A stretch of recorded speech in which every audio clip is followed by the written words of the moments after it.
through the evening. 5 weight categories. We had 5 earlier today during the session. Andrew Selby against the Kazakh athlete Suleymanov will be kicking us off. Selby of Wales, the world #1 here, against what will be the crowd favorite. Should be a cracking start to tonight's action. And then we'll have Barnes versus Latapov at the second bout. Further on down through the order, in total, there will be 10 bouts, and we'll be finishing on the great Roberto Camarelli of Italy, taking on the big Croatian Filip Hrgovic. And they are down in the super heavyweights, plus 91 kilo class. So this is all to look forward to this evening. 10 big bouts, 3 3-minute rounds of action. Who will make the semi-finals? And we start with the lighter athletes. It's the men's flyweight category. Andrew Selby of Wales will be up against Ilyas Suleymanov. And the crowd, they are pouring into the stadium still, but they're all here to see the Kazakh boxers do well. And Ilyas Suleymanov is up against it tonight. He has really got his work cut out here against Andrew Selby of Wales. Selby of Wales, who's European Championship first place in Belarus earlier in the season against Michael Conlon of Ireland, another really classy athlete. And in the London Olympics, 5th place for Selby of Wales, who's just improved steadily. He took 2nd place at the 2011 World Championships in Baku in Azerbaijan. As for Ilyas Suleymanov, he is the Kazakh champion. That already says how good he is. They really are like superstars out here. They are quality athletes, and they always do well on the world stage. At the London Olympics, Suleymanov didn't do so well. He participated, but funnily enough, he lost to Andrew Selby, and that was in the 2nd preliminary round. So he's got a little bit of a score to settle here on home soil, as it were, on home canvas against Suleymanov. Previous bouts for this is how Suleymanov got here, and he had to fight Maloney, beat him 3-0, and then he beat Sanaleyev 2-1. Selby beat Jackson of the USA 3-0 and Tejera of Cuba 3-0. So Suleymanov, the only one who's actually dropped any points here. Now, Andrew Selby boxing out of the red corner for Wales. Ilyas Suleymanov for Kazakhstan in the blue. We are underway. 3 3-minute rounds here in Almaty, Kazakhstan. The AIBA World Championships, and this is the men's flyweight first quarter-final.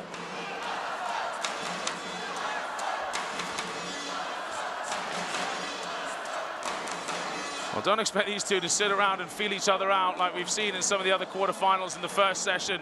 They're both pretty explosive boxers. They're both fairly aggressive. And, of course, the difference is, in this World Championships, no head guards and the 10-point must system. So there will be a winner at the end of each round from 3 judges. 5 judges sit around the outside of the arena, 3 of which are chosen at random, and those scores will count. So it's not about accruing points from hits.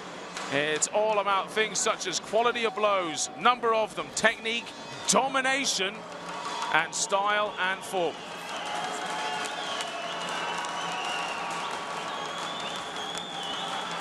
Selby just fractionally taller, perhaps has the Kazakh athlete on reach, but right now, for work rate, the Kazakh has Selby. We've seen work rate scores very highly with the judges.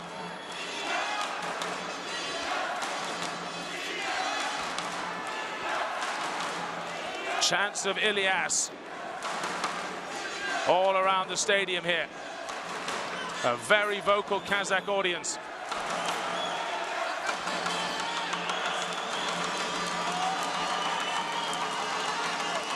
And one thing Selby has got is he's got great head movement.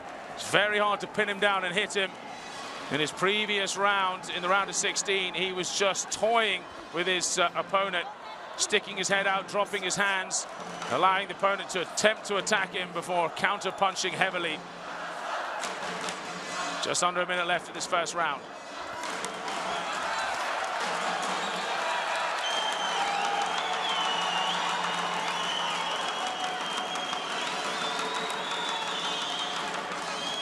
Well, he's not paying the disrespect to Suleymanov. He's really covering up here. He appreciates how good the Kazakh is. And a couple of good shots there from Suleymanov. got the crowd going.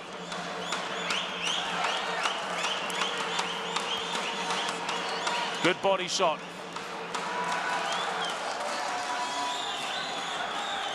It's Selby, though, who's marching forward at the end of this round.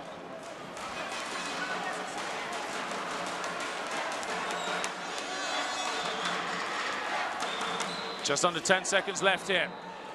Well, a couple of final punches either way could swing it. Well, the Kazakh athlete using Selby's hands down, head weaving technique on him. The Kazakh feeling pretty confident at the end of that round. This will be an interesting one, how the judges score it. Both men aggressive, both men landing good blows. They've seen it go to Suleimanov, and Selby of Wales, the current world #1, is now a round down on all of the judges' scorecards. Well, unlike other 10-point must systems in different professional federations, in AIBA it's 10-9 for a close contest, 10-8 when displaying dominance, 10-7 for total dominance, 10-6 for what they term an overmatch.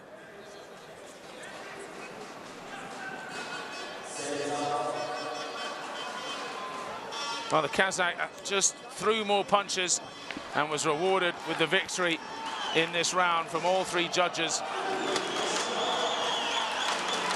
I think Selby was a little shocked there by the work rate of the Kazakh, who's just charged out again here.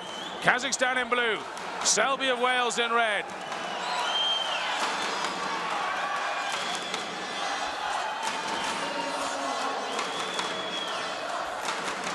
Clubs him to the back of the head, and could have got a warning there, the Kazakh athlete.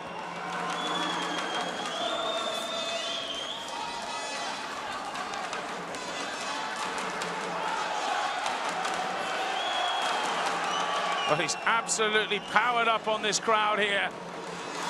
A home world championships, could there be anything better?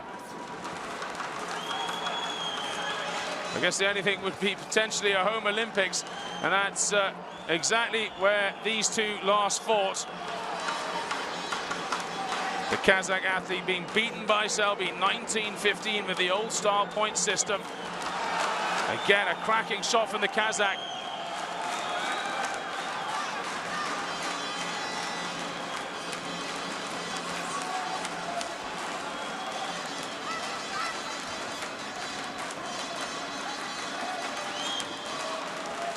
Just over a minute and a half left of this second round.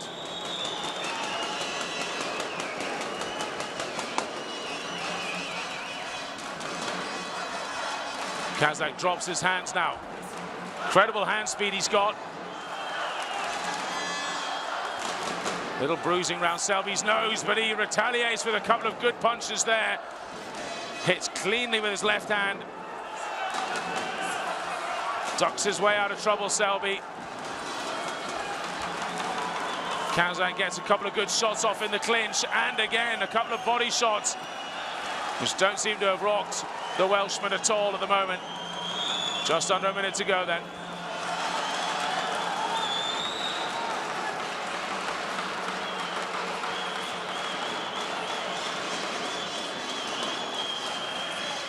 A little bit of clinching there. The work rate has been flat out so far.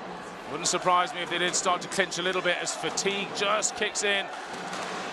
Met with the jab there through Selby's guard.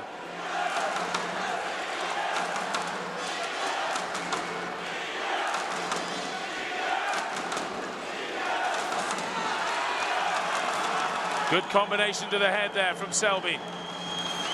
Finishing strongly, and again a left hand gets through on the Kazakh. Oh, but the Kazakh gets a good clean left hand to the head of Selby.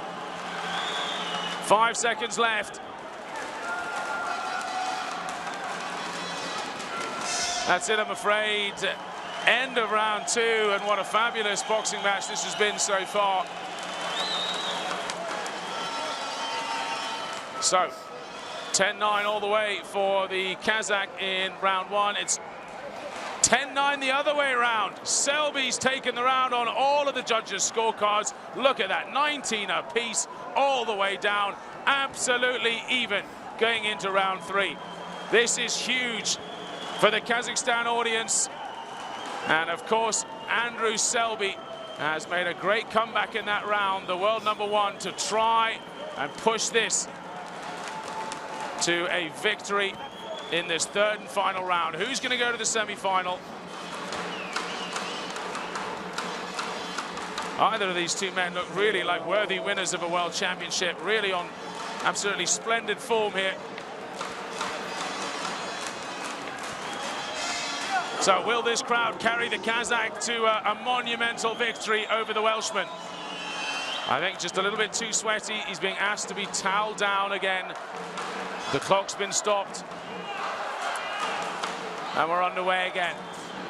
The final 3-minute round of this men's flyweight contest. Andrew Selby of Wales in red, up against the Kazakh athlete Ilyas Suleymanov in blue.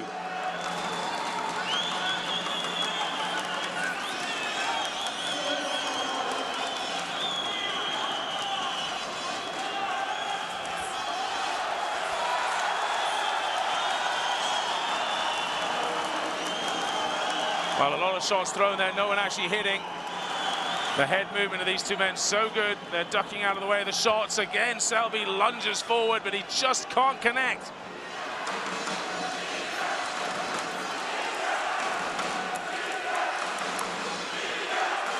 Well, they're both dropping their hands now.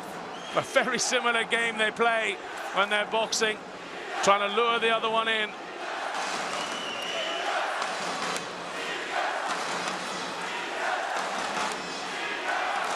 Hard to say either way at the moment.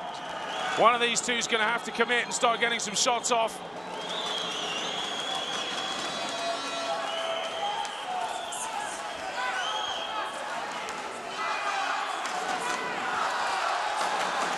Now, those shots all met by the defense of Selby there. Nothing really got through. The Kazakh getting a good, clean right hand across. Overhand right. There hasn't been much that's scored so far in this round. Selby gets through with the jab. And again, this is exceptionally tight.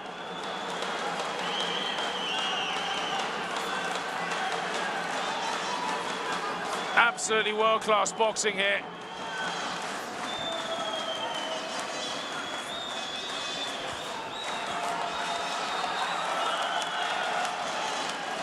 But a fairly even exchange there.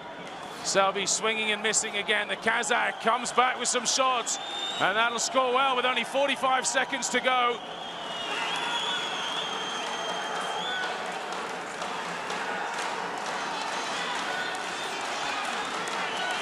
Proving extremely elusive, the Kazakh athlete. So difficult to hit him.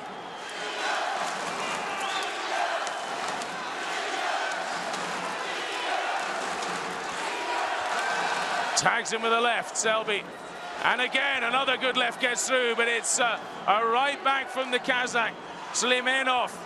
He may well have done just enough to get this. Selby has been on attack throughout most of the round, though, depending on how the judges see this.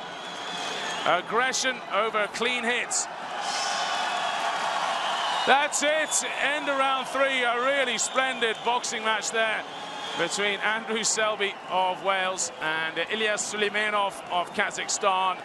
Well, you know who the crowd want to see win here, but will it be the ranked #1 athlete, Wales, Andrew Selby, who takes it? They were absolutely even at the end of round 2. Round 1 having gone to the Kazakh, round 2 to the Welshman. Well, we go over now to the referee to find out how the judges have scored it. Well, get ready for a chorus of boos or screams of ecstasy here. Who's going through to the semi-finals?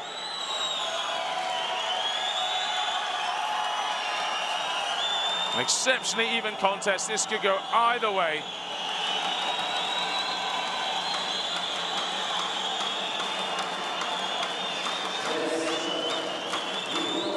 Oh, the tension here. These two boxers. Who's going through to the semis? It's Andrew Selby who's taken it. And there's your chorus of boos. I thought the Kazakh support would not be happy with that. but Selby was the more aggressive in that third and final round. And for that alone, good sportsmanship there. He raises the hand, and look how tight it was. Jose Ortiz of Puerto Rico went 9-10 to Suleimanov. Silva and Poggi of Argentina, and with a Brazilian judge, they went 10-9 the other way with Selby. So in the end, it came down to just 1 point in it across all 3 judges. A remarkably tight finish, a split decision as well, 2-1. I'm not sure we'll see a more splendid match than that tonight. Brilliant boxing there from both the Kazakh and the Welshman.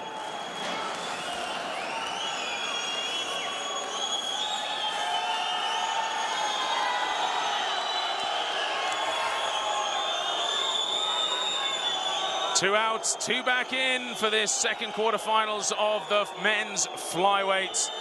And it's Patrick Barnes of Ireland up against Jasurbek Latipov of Uzbekistan.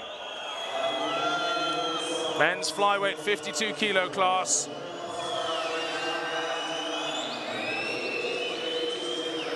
Patrick Barnes, this is how he got here. Points decision and 3-0. And then, of course, he had a TKO against the Kenyan. 1 minute 26 into the first round. And there was Latipov's record. Beat the German 3-0 and the Armenian 3-0 as well.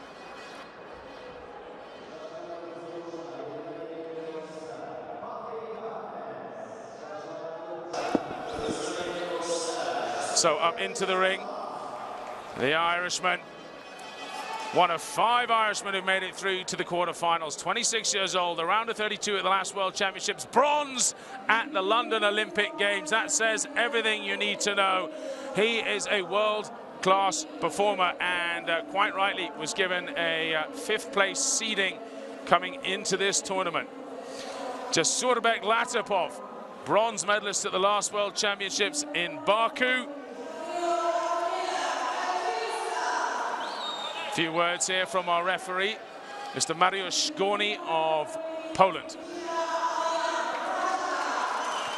There's the judges, Argentina, all the way through.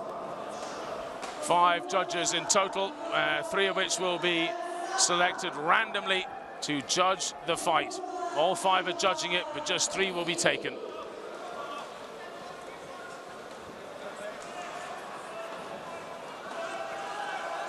So it's Latipov of Uzbekistan in the blue, Barnes of Ireland in the red.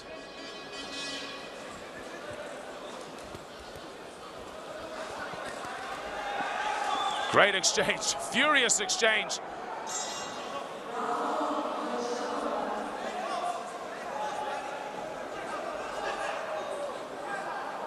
Barnes giving away a fair few centimeters here to the Uzbek.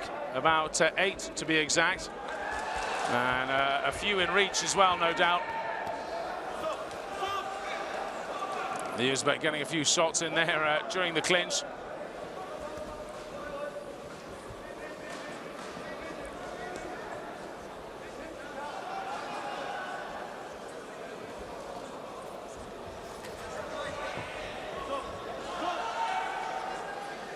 Referee just being complained to there by Barnes, who's suggesting Latipov is using his head in the clinch.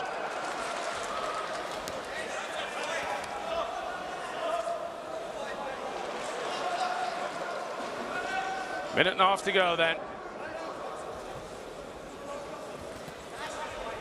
And the Irishman has to try and get inside. He's got a long reach, Latipov, and he uses it well there. Good overhand right. Again, just feeding the jab out to the Irishman, trying to keep him away.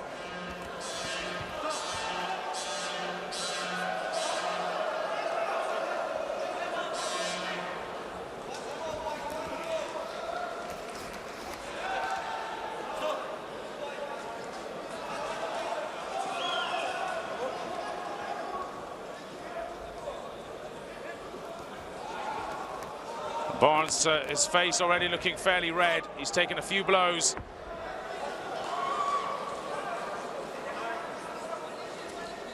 Well, it certainly wasn't a knockdown, just being checked over on his gloves there by the referee. Bundled over really by Latipov. 35 seconds still left on the clock.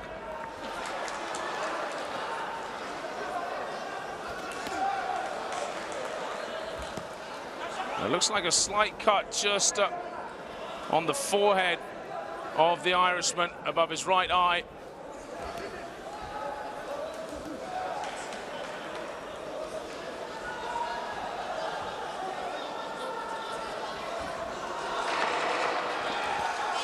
Well, just 5 seconds left of this. And both athletes really getting stuck in that first round there. Perhaps the Uzbek athlete just getting the better of things, and that's how the judges saw it. One judge saw Barnes just ahead, but the other two saw Latipov taking that. So, well, split decision there in the first round anyway. And that just shows you how tight things are.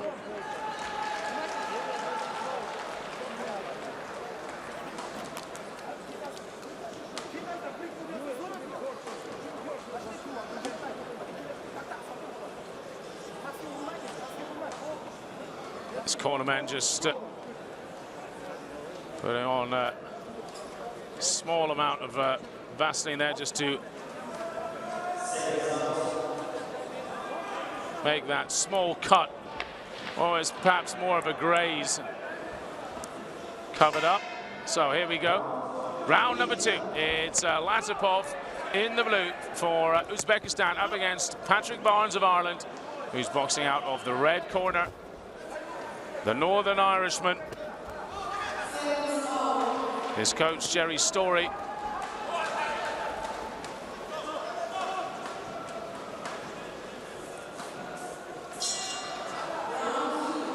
Again, just a warning there, just to watch the head.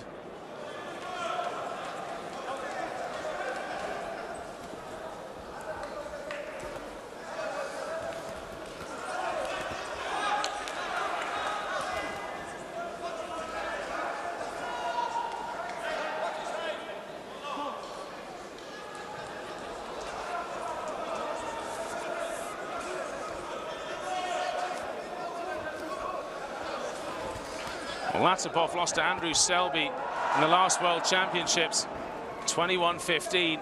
So he wasn't far behind the Welshman. We saw the Welshman in the previous fight just pipping the Kazakh athlete and the world #1. Latipov is ranked #4 in the world. Oh, a great exchange there from both athletes. Barnes ranked #5.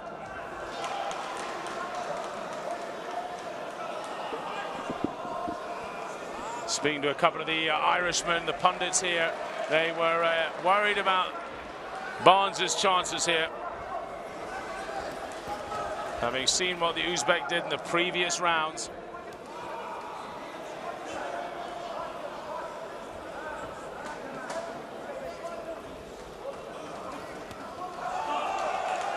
Back of the head, warning there, just calling time there. Sending him, he's just sending him over to his corner there just to get his shorts adjusted. Nothing to do with the back of the head punch.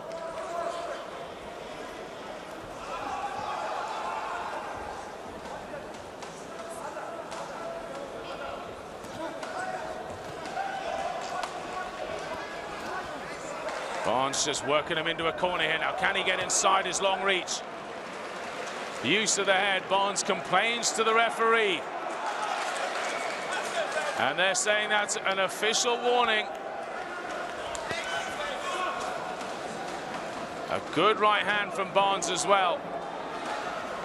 Gets the Uzbek cleanly in the face.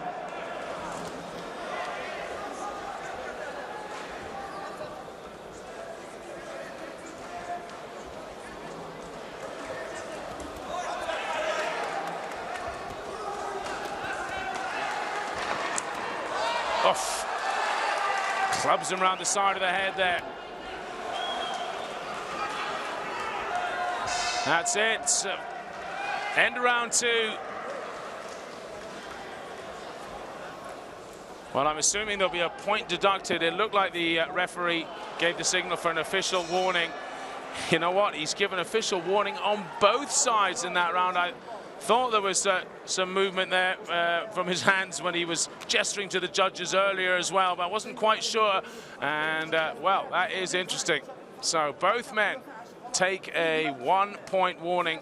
This really couldn't be much tighter.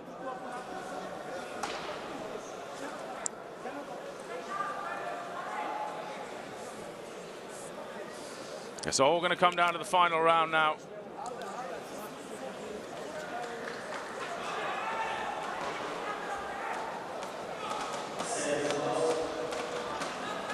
That illegal use of the head there.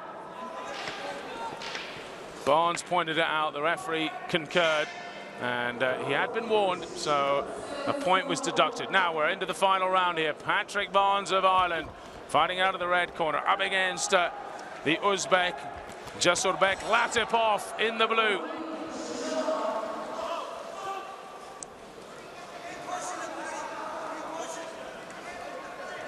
But, the referee just saying punches to the back of the head there, not allowed.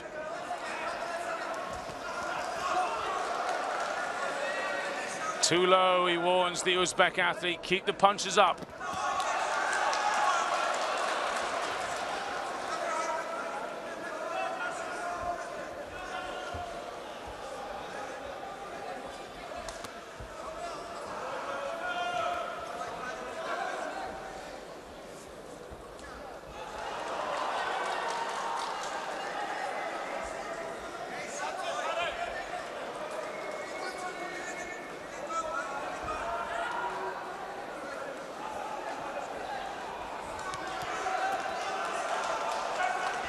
It's the Irishman who's moving forward here, trying to engage.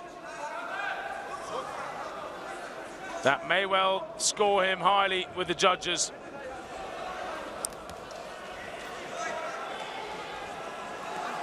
It'll be a monumental victory if the Irishman beats Latipov, who was definitely favoured for this bout.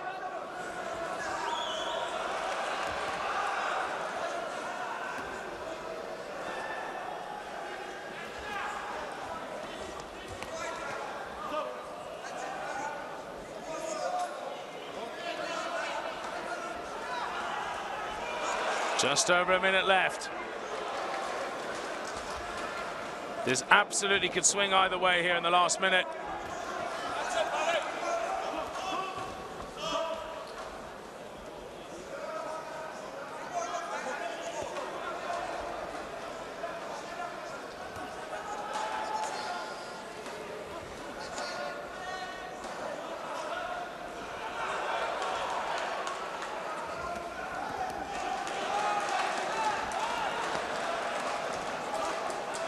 Punch to the back of the head, got to be careful.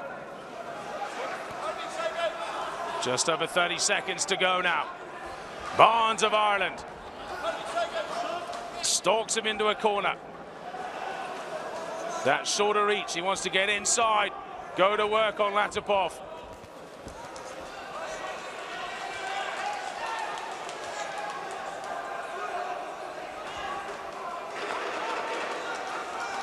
He's struggling here, Barnes, just to find the athlete who's so elusive around the ring. And, well, he's complaining that he was just banging into him all the time with his head there. In the end, it's just a bruise, actually, that's come up on the side of Patrick Barnes's head. And this... well, who knows which way it'll go. How did the judges see it? It was very tight indeed. Barnes for aggression in the final round for sure. And he's clutching the side of his head where that bruise is coming up now. The Uzbek did get 1 point deducted for that in round number 2.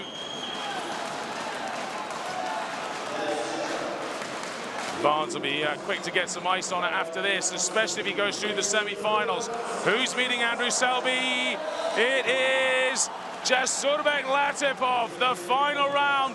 We're looking at a split decision in the final round. One warning apiece, 27-28, 26-29, 27-28. All three judges saw it the way of Latipov. It's 3-0.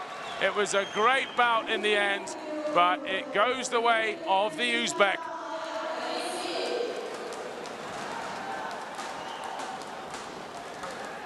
You see there, one warning apiece. In the end, they cancelled each other out.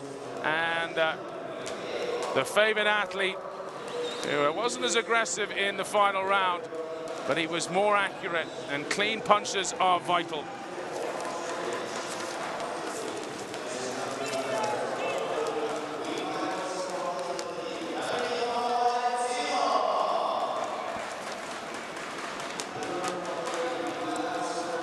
Our next weight category is the quarterfinals of the men's lightweight. That's minus 60 kilograms.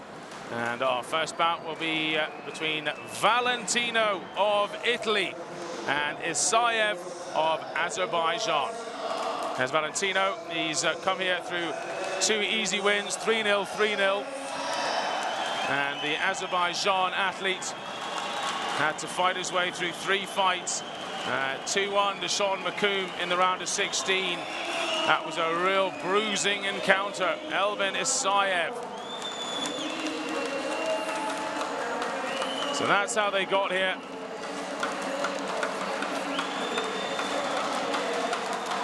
The Italian, 7th place at the London Olympic Games, made the quarterfinals.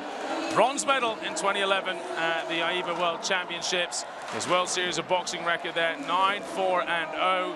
As for the Azerbaijani, at the previous World Championships in Baku, he made the round of 32 before going out to Nagzibekov of Tajikistan.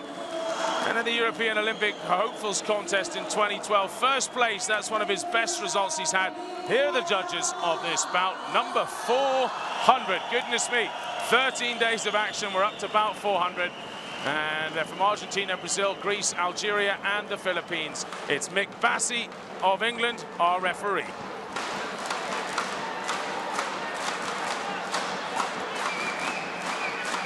So fighting out of the blue corner, it's Elben Isaev of Azerbaijan, Domenico Valentino of Italy out of the red corner.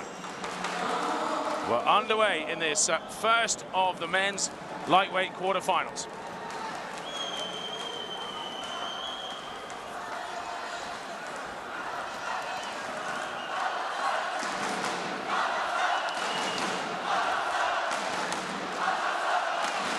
Valentino, #1 ranked athlete at these World Championships, has dealt with his previous 2 opponents on the way here with absolute ease.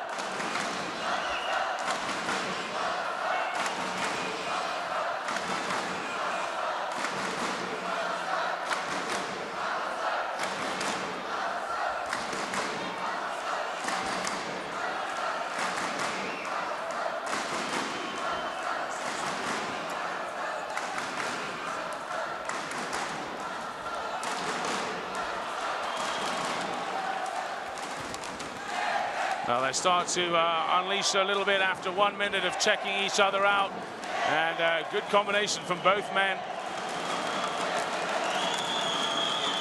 Just a warning there from the referee, don't use the elbow. Again, he pops the elbow up again. The Azerbaijani athlete has to be careful of that. Warning for use of the head by Valentino.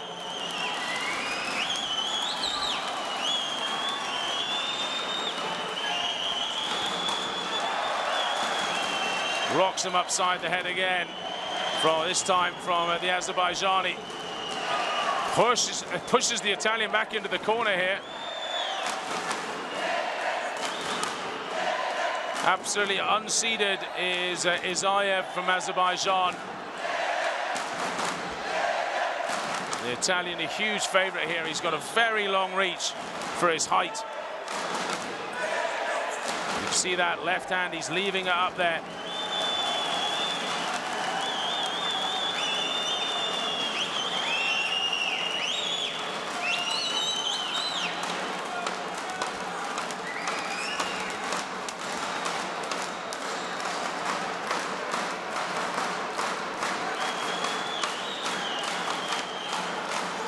30 seconds to go in round one.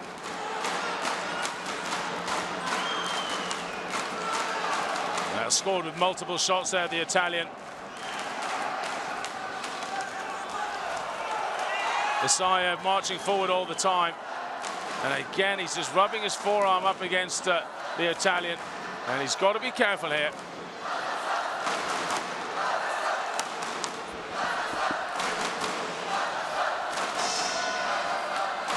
That's it. End of the round. And a double gong. I don't think the referee heard it either the first time.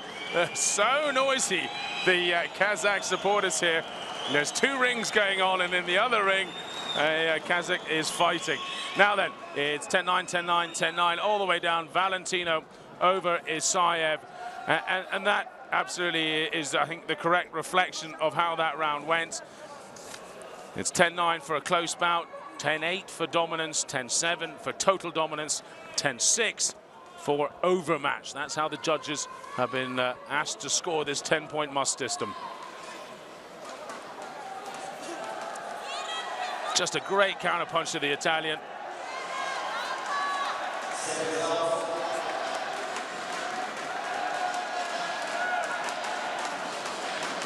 And for large chunks of that round, he's just keeping the Azerbaijani away with the left hand. A good straight left. Azerbaijani fighting southpaw.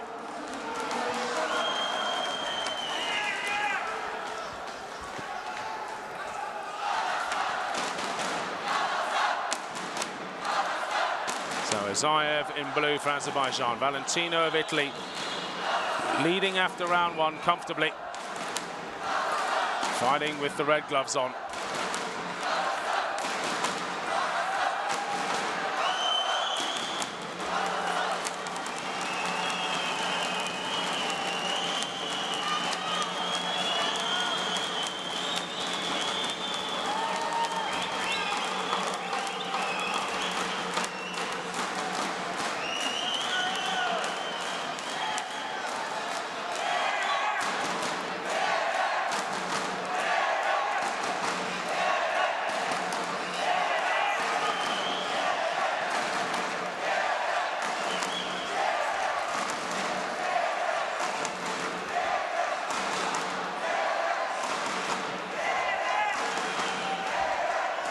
And Azerbaijani doesn't so much throw a right jab in from that southpaw position as a big sweeping right hand to the side of the head each time.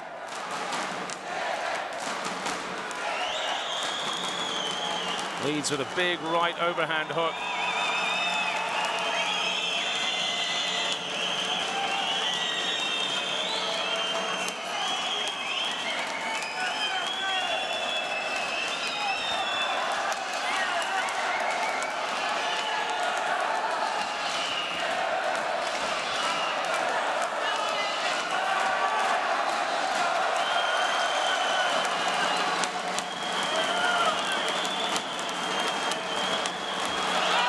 Oh, goodness me.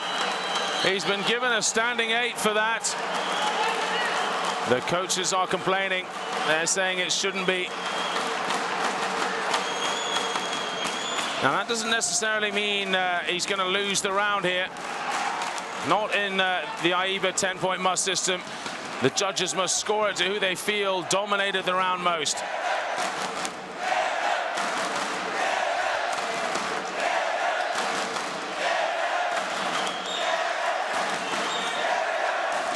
Just over 20 seconds to go here.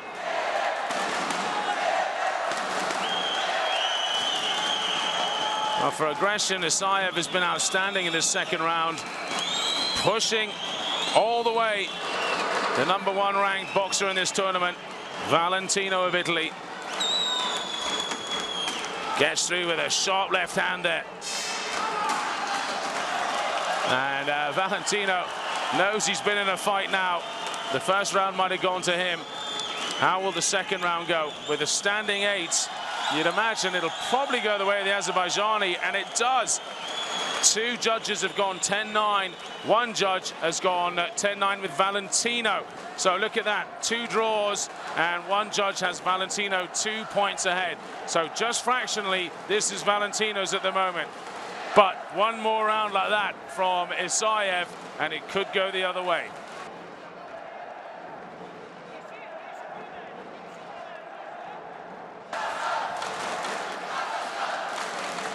Oh, look at that square on the chin there. That was a cracking left hand from the Azerbaijani.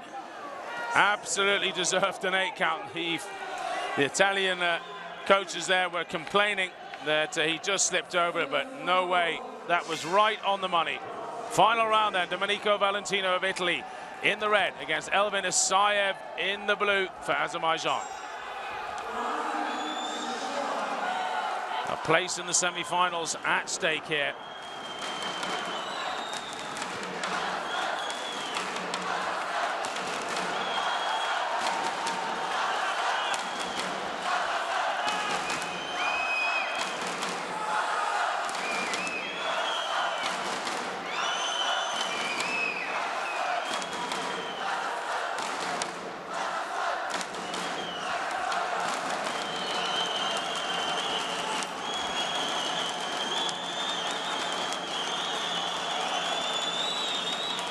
Selby just pushing him away there. Wants to keep his distance, Selby. He's got the reach advantage. Or Valentino, rather, in red for Italy. Just trying to keep that reach advantage. Keep the Azerbaijani away.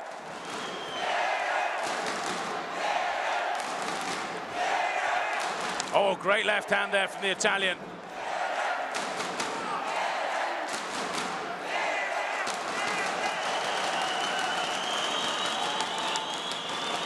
Little warning there from the referee. Avoid the back of the head.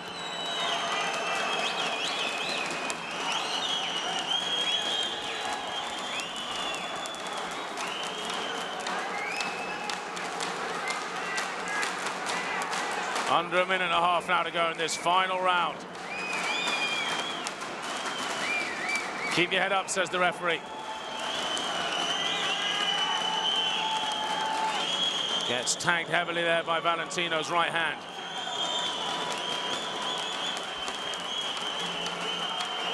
Now Valentino's coming in and clinching now. I wonder whether he thinks he's done enough in this final round to take it.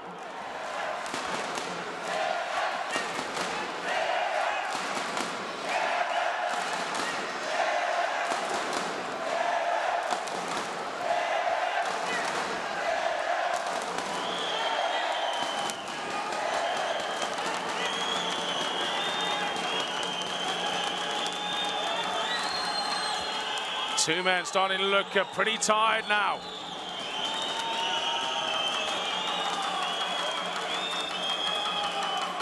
"25 seconds to go. Isaev really needs to start working harder here if he's going to pull this round back and take a famous victory over Valentino.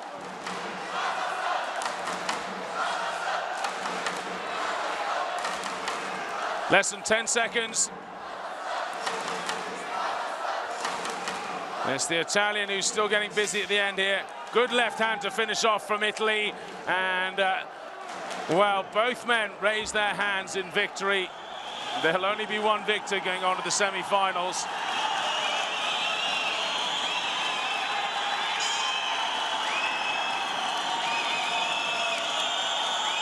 Well, how will the judges score this one? My guess is it'll go with Italy. Valentino has been just that little bit busier in the final round there, connecting with some good shots.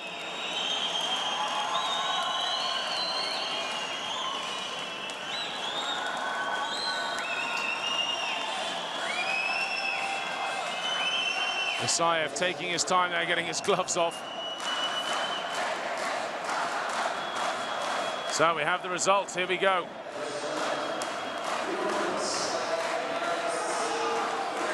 On to the semi-final, it is Valentino of Italy.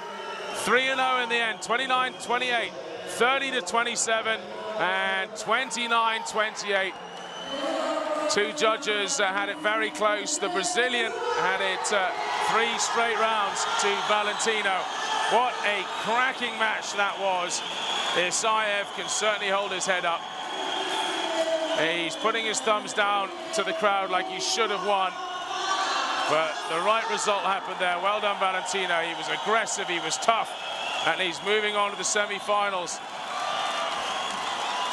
He's actually almost in tears, the Italian, as he leaves the ring. He has left absolutely everything on the canvas. As we look back at some of these pictures here, he really, really wanted this.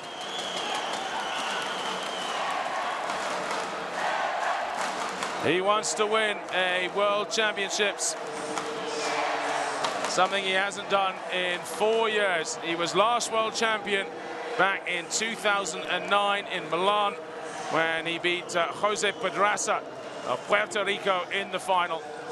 Well, we move on to the next weight now, and it's the lightweight category. And the second fights of this lightweight category, who will meet Valentino in the semi-finals.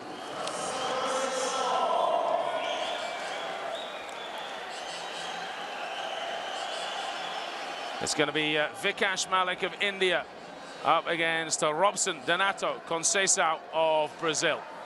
Is Vikash Malik 3-0 over Mamakiev, 2-1 over Michaelis, and 3-0 over Varga. That's how he's got here. He's not had the best of form in the last couple of years. He's been up and down, 11th place at the Asian Championships. As for Conceição of Brazil, a really solid fighter, ranked number 4 in this tournament.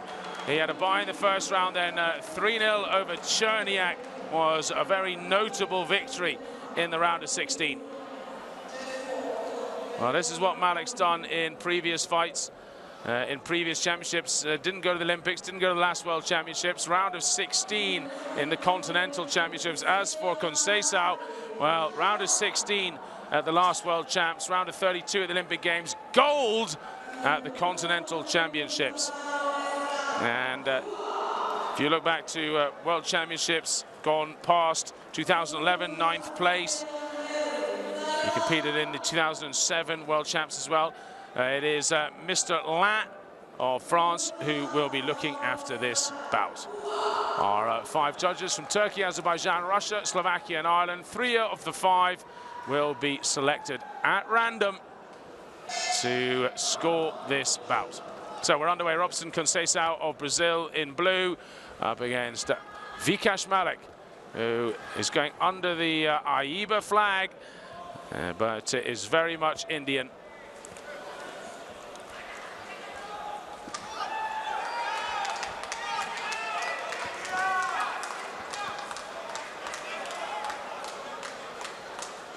Both men fighting orthodox style. Conceição considerably taller than the Indian and has a reach advantage here, and he's already putting it to good use. Very powerful athlete, the Brazilian.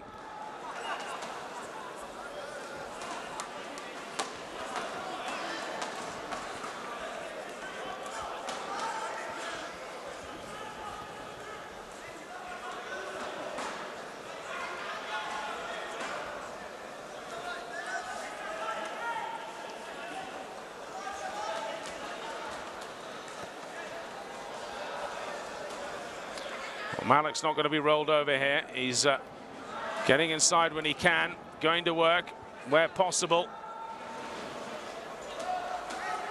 He's going to have a hard few rounds though with that long left jab of the Brazilian.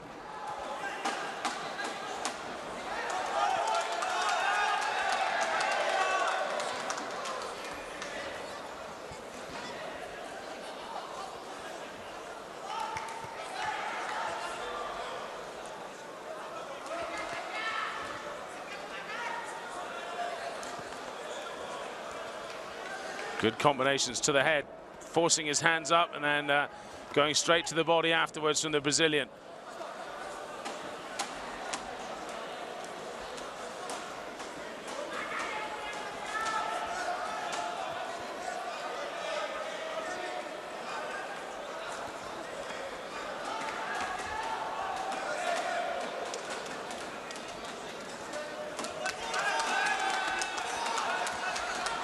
Well, India's got him into a corner now, starting to go to work on the Brazilian a bit here. And Conceição, I think, just feels so comfortable here that he's happy just to allow Malik to burn off a bit of energy before coming back again. These combinations are getting through. Oh, that was a cracking uppercut from the Brazilian. And he's getting a standing 8 for that.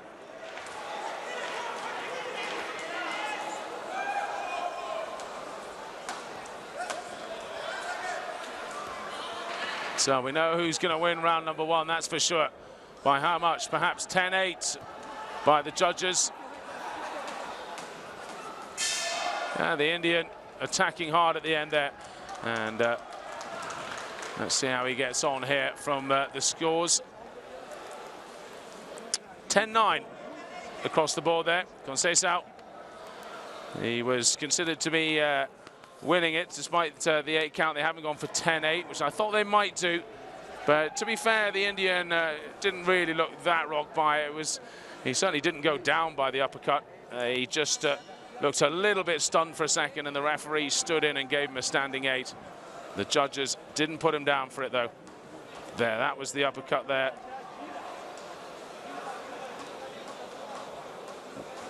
There we go, right there. A little wobble of the legs, that was the one.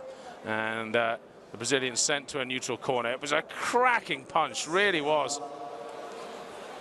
Tremendous power from the Brazilian.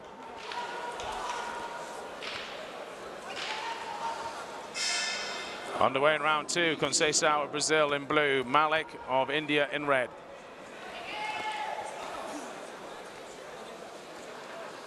Just asking the boxers to keep their head up. The Brazilian wastes no time here.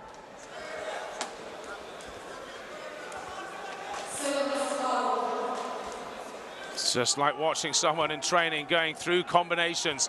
The Brazilian cleanly hitting with every punch, though.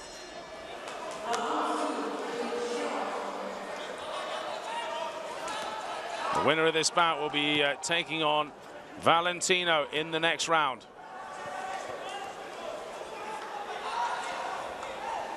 He's just relentless, the Brazilian.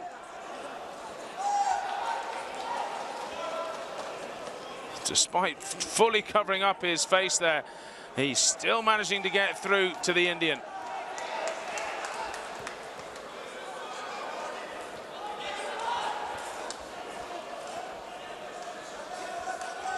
Oh, brutal uppercut again. You can see from the way his head recoils there, it got through.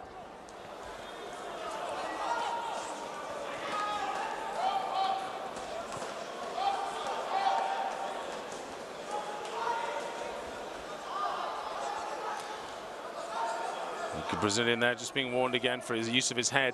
Well, it's just a great all-round boxer, the Brazilian. When he keeps the boxer at length, he can use his long reach, and then when he comes in here, he throws a vicious uppercut, which is so dangerous.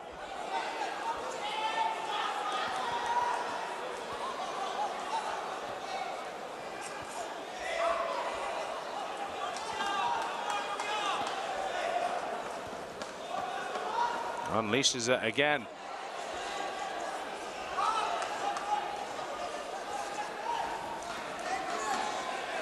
Pretty plucky effort, though, so far from the Indian, who's just trying to retaliate with as much as he can.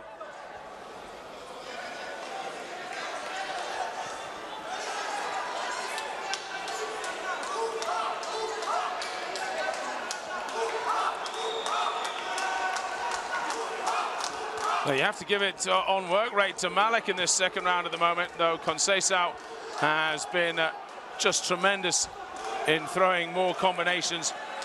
And again, it's a standing 8 count. He looks over towards his coach and saying, why was that? Acknowledges the referee and begins again. It was a bit harsh, I think, but we'll have to wait and see from the slow motion replay exactly why it came up. Perhaps he just wobbled a little bit. The referees will always err on the side of caution. That's it, end of round 2, and Conceição, especially after that standing 8, you'd expect to win the round now, despite the tremendous workload of Malik. 10-9 One judge has given it to Malik. There you go. That's the work rate for you. One judge has given it 8-10 to Conceição. Perhaps because of that standing 8 count, and then another one 9-10. So right now, one judge is all even, one 17-10, and the other one has Conceição ahead by 2 points. So Conceição looking in a pretty good position at the moment. Not quite sure how one judge saw the Indian ahead in that round, though it has to be work rate, and that is something that they take into consideration.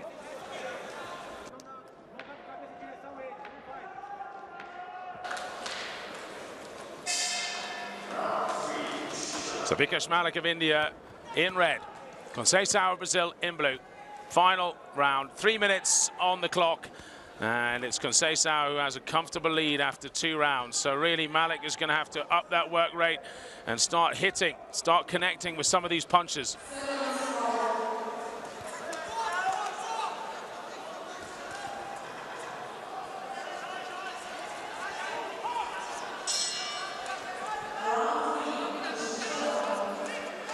Even when he's covered up, he just manages to get through the Brazilian.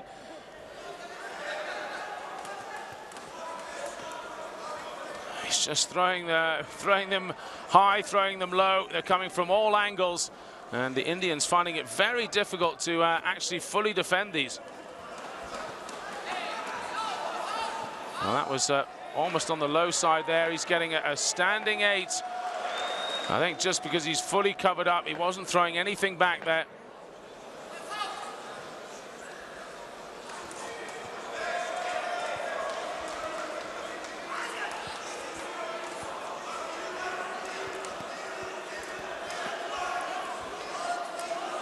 The Brazilian is just on fire here, picking all of the spots.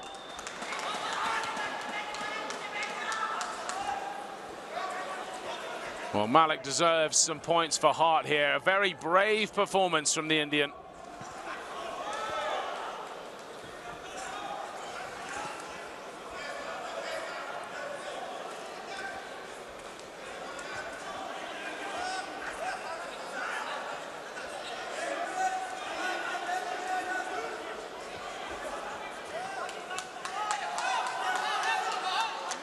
Careful, keep the shots above the waist, says the referee. As that last body shot just drifted a little low. Just brilliant boxing from the Brazilian.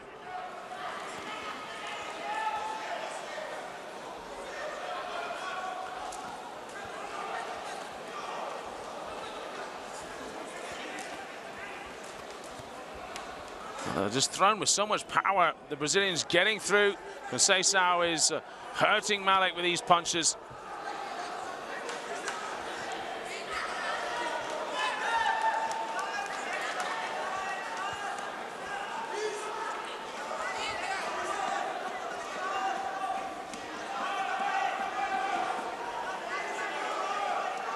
"15 seconds to go.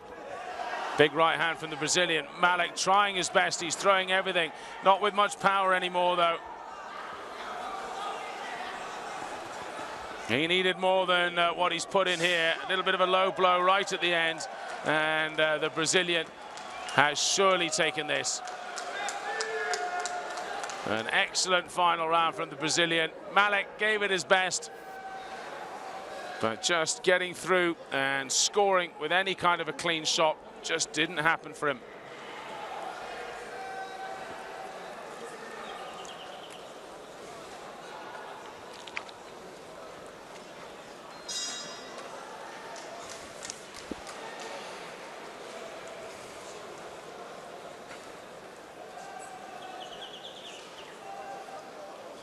So who's going to be going through to the semi-finals to take on Domenico Valentino to try and get a spot in the final?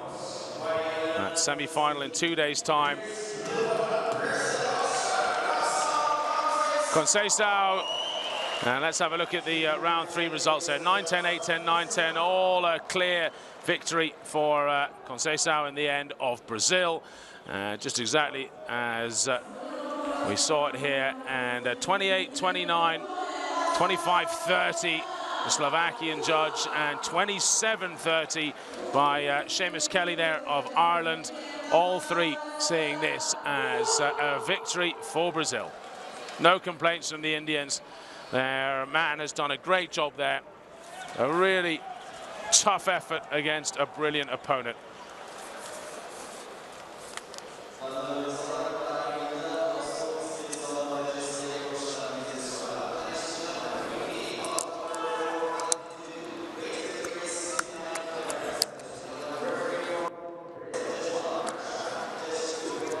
So we step up a weight to men's welterweight, 69 kilos and under. Freddie Evans of Wales will be coming out in a moment or two, and he's going to be taking on Marocian of Germany, the #1 seed in this tournament. Freddie Evans of Wales, 2-1 he beat the Georgian, and then 3-0 against the Kenyan on the way here. As for Marocian of Germany, he beat Sipal of Turkey 3-0 and Sharmov of Bulgaria 3-0 as well. So only convincing performances so far by both of these boxers. It's the #1 seed Evans up against the #9 seed Marocian. Well, the Olympic silver medalist from 2012, Freddie Evans, quarterfinalist in 2011 in Baku. The record for the German: didn't compete in the last World Championships or Olympic Games. Silver at the 2013 Continental Championships, though. Our judges, we have a Russian, Puerto Rican, Hungarian, Argentinian, and Korean overseeing bout number 402. This first quarterfinal of the men's welter. And it's Mr. Jones Kennedy Silva of Brazil, who is our referee. 3 3-minute rounds of this quarterfinals for a spot in the semis.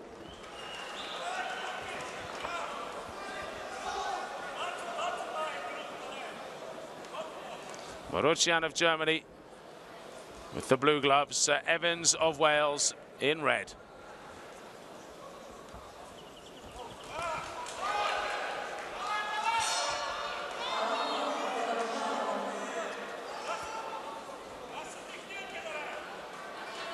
Well, just an early warning there about use of the head by the German as he comes charging in low.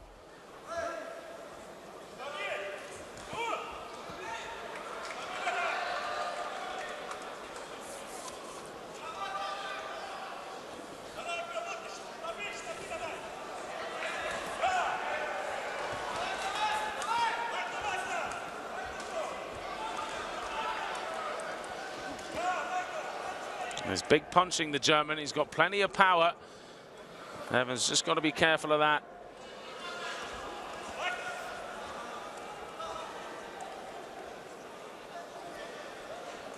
But his record has been outstanding, Freddie Evans, over the last few years.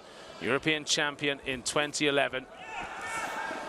And he was no doubt disappointed at the Olympic Games. Second place, losing 17-9 in the final against Eric Sapeyev, was hugely disappointing for him as a part of Team Great Britain, of course, at the Olympic Games.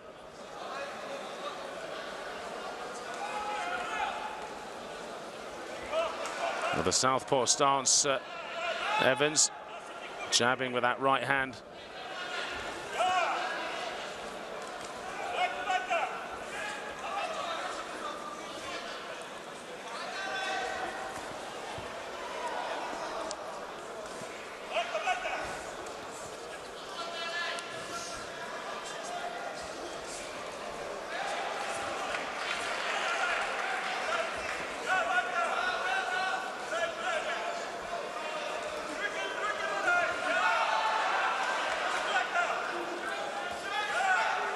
Well, it's Marocian who's definitely been the busier of the two in this opening round. Good overhand right there. Finding its way through the guard of Evans.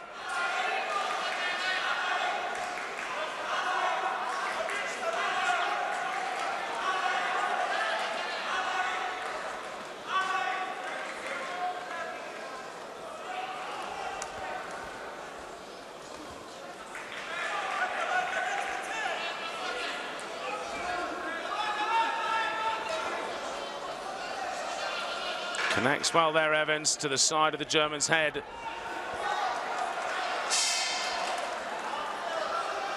Sent back to their corners, end of round one, and it'll be an interesting one for the judges to decide there. It's done on work rate. They've gone for Marocyan, who just was the busier of the two there, just as I said, and Evans is now 9-10 down across the scorecard.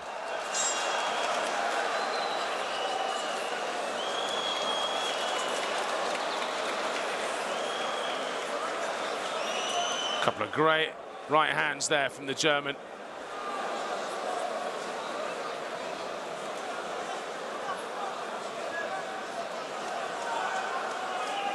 Good right hand from Evans, and both men, I guess in some ways, feeling each other out a little bit here. I'm sure Evans now is going to put the foot down here and try and put some pressure back on the German. Second round then, Freddie Evans of Wales in red, Rajak Marocyan of Germany in blue.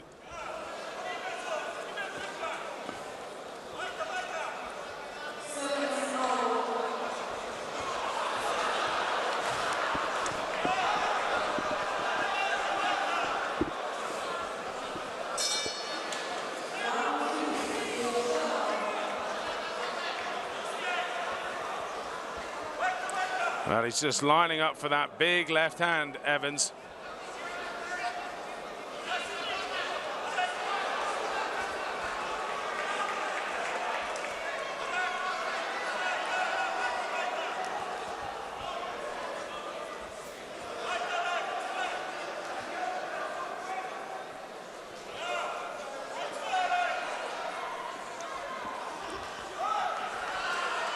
Well, just how well have these men adapted to no head guard, and the fact that it's no longer the old-fashioned scoring system that was used for the last 20 years, where you're just trying to accrue as many punches as possible. Just being warned there for punching the back of the head, Evans. He got through there in the German, but didn't follow it up with anything. Minute and a half to go in this second round.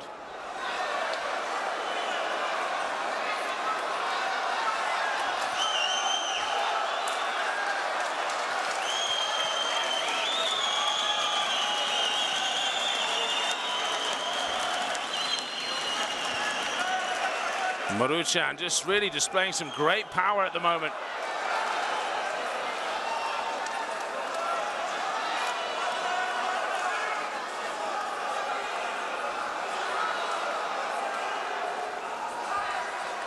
Overhand left, just tags the top of Marocyan's head. No real power, though, in any of these punches coming from Evans.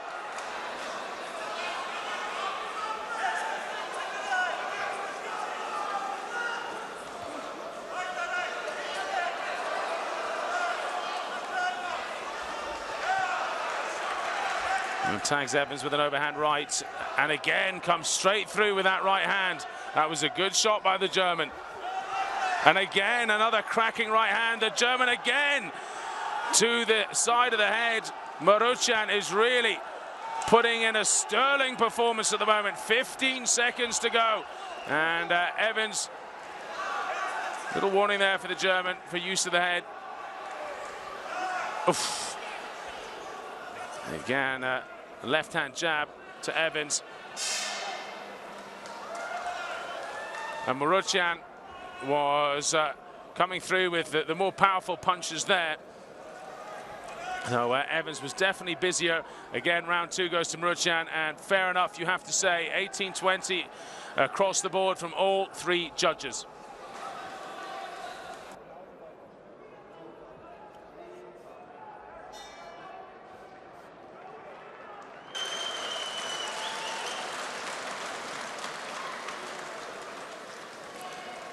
The German just throwing him to the ground there. That certainly wasn't an 8 count.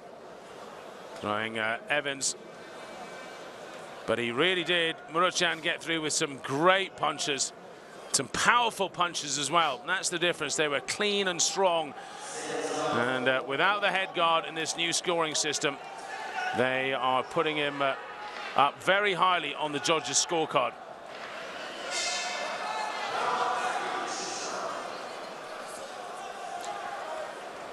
Evans just being sent back to his corner there, just getting a little wipe down from his coach.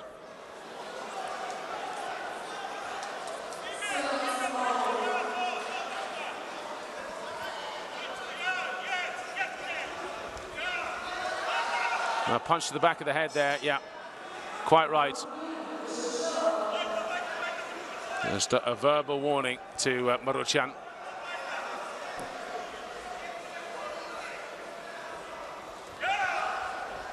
Good exchange. Evans getting the better of that. 3 good punches now in the last few seconds.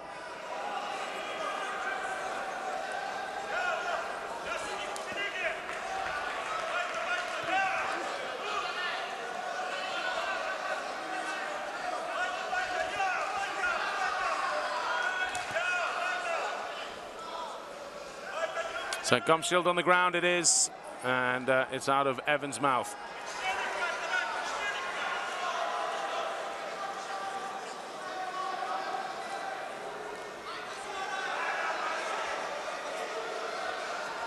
Back out they go. There is just 2 minutes left of this third round, and Evans, I think, looked the better of the two at the start, but he's got to win this by 10-8 if he's going to get this back to any kind of a chance of winning. In other words, he has to dominate this round. That's the only way he's going to get 10-8. Dominance is what it's called, to get 10-7, total dominance. That's the terminology they have instructed the judges with.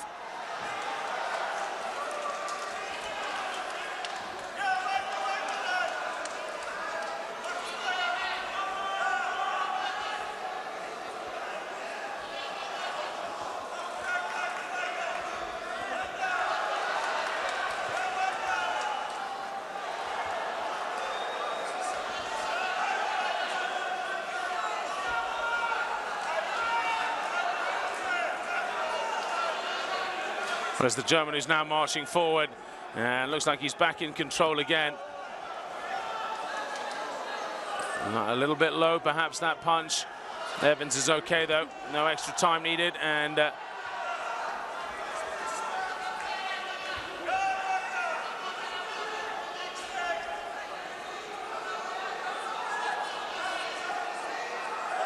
he's backing away now, Evans. He really needs to go forward, get stuck in here. And if he knows the scorecard, which well, he probably doesn't, then right now he is 2 rounds down. He needs to do something special here. Well, this could be interesting. Cut over the eye, is it? No, no, the doctor hasn't been called in. All's good, and just 24 seconds left. Good exchange there from both men. The German senses victory here now, and wants to put in a good flourish, I think, to finish off, put this out of any doubt that this should be his bout. And this is going to be a huge win. Maruchan, seeded number 9, has just beaten, I think, Freddie Evans, though Evans punches the air like he's won. It is indeed a little cut on Maruchan's left side there. It's not above the eye, it's actually a couple of centimeters to the left, closer to the ear, or certainly the hairline anyway. Let's just hope that doesn't bother him. If indeed he does go to the semi-finals, we must wait for the referee's decision.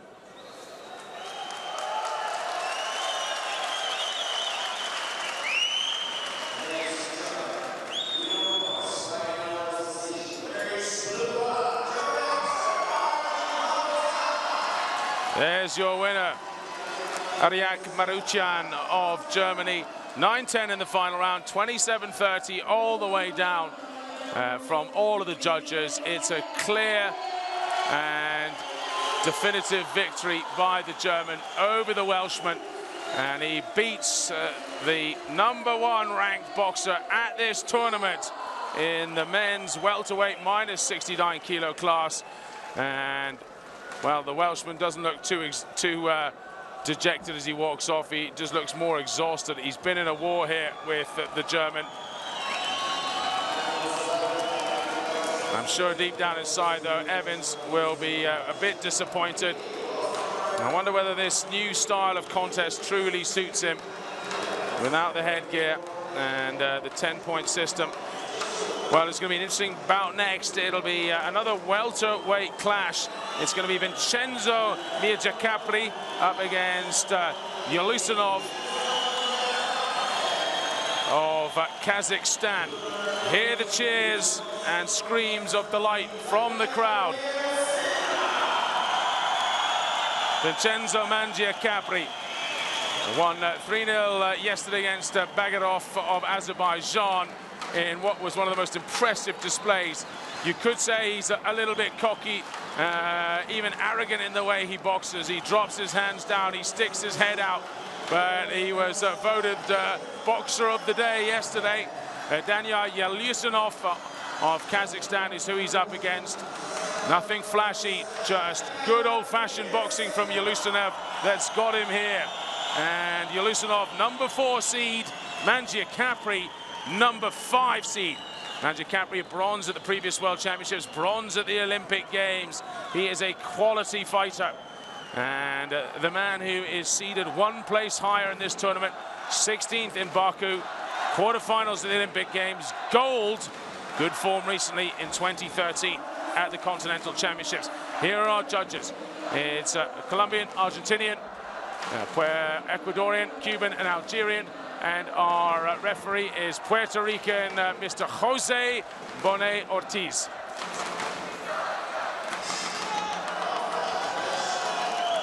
Mirjacapri of Italy in red. Yelusinov of Kazakhstan is fighting out in the blue corner. We're underway, 3 3-minute rounds in this second men's welterweight quarterfinal.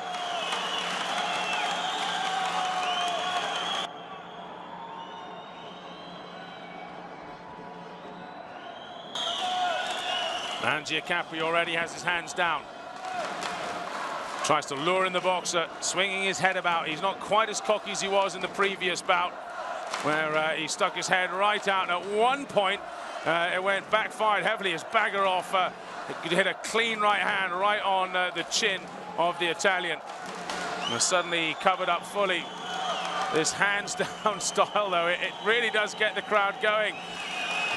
The Kazakhs are all fired up here, hoping Yelusinov will defeat the Italian.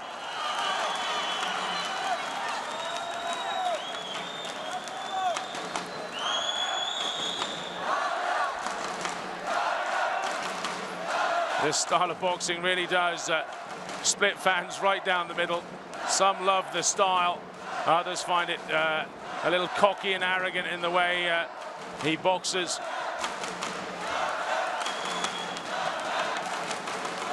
Whatever it is, it's effective. It's got him a very long distance in amateur boxing. Will it take him to the World Championships here? He's got such good head movement, Mirjacapri.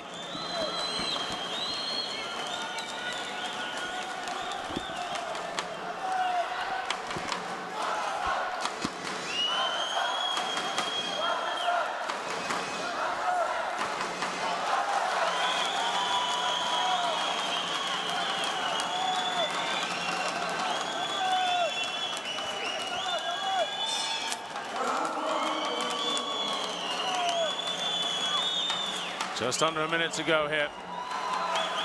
Very even at the moment. 10-point must system, though. We must have a winner. The judges will have to give this one way or the other.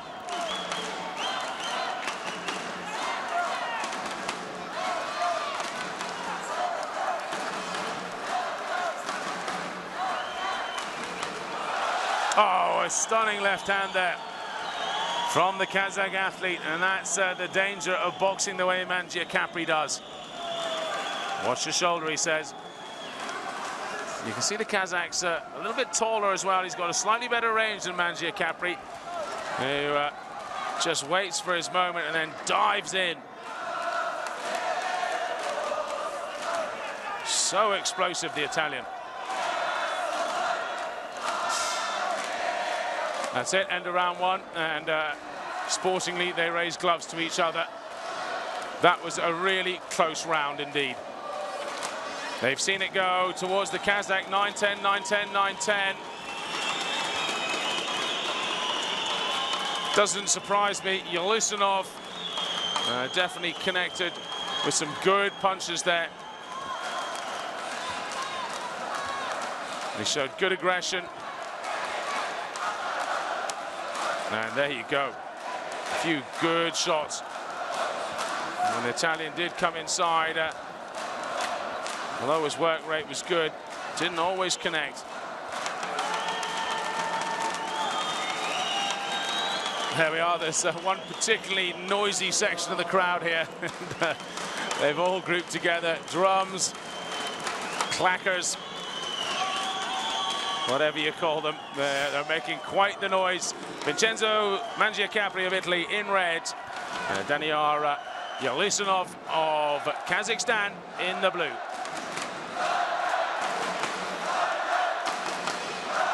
Yelusinov comes from Astana, capital city. This is the #2 city in Kazakhstan, Almaty.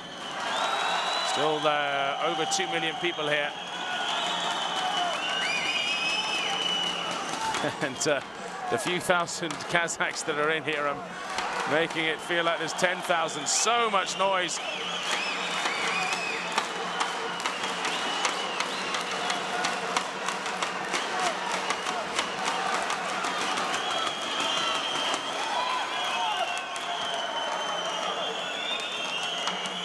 I think that was a head off the chin there. He bows an apology.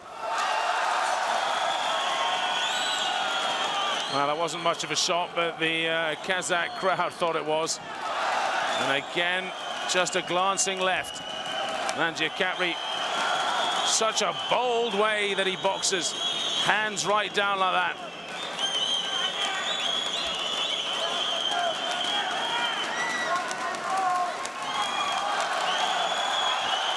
Slips away from all the punches there. Not one of those connected there. The crowd are screaming.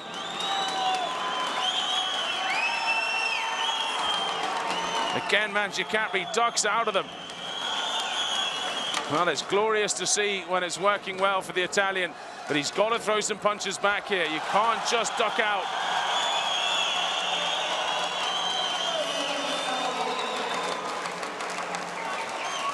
Turning around, no turning on the opponent.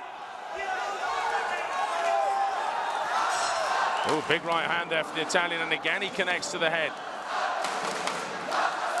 Warning, use of the head.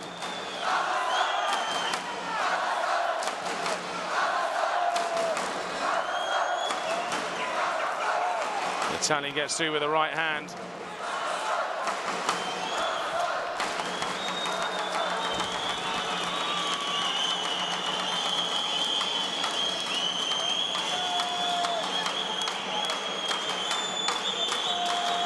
Just over 20 seconds to go here. Well, this one could split the judges this round. It's been really tight. Oh, a cracking right hand from Yelusinov. The Italian trying to show that it didn't hurt him. Charges back in, but he gets clubbed again there by Yelusinov. That is it. Back to their corners. And in the last 15 or 20 seconds, the Kazakh athlete may well have swung it his way. He has done 9-10 across the board there, 18-20 for all of the judges.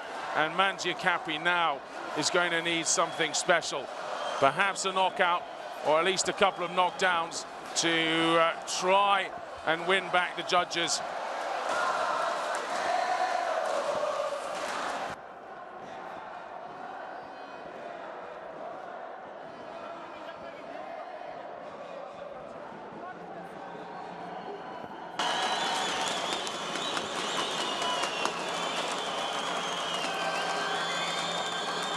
Well, he was very effective there. I think as Mangiacapri took a couple of blows, he just slowed down, and that's where his style of defense really does have its flaw.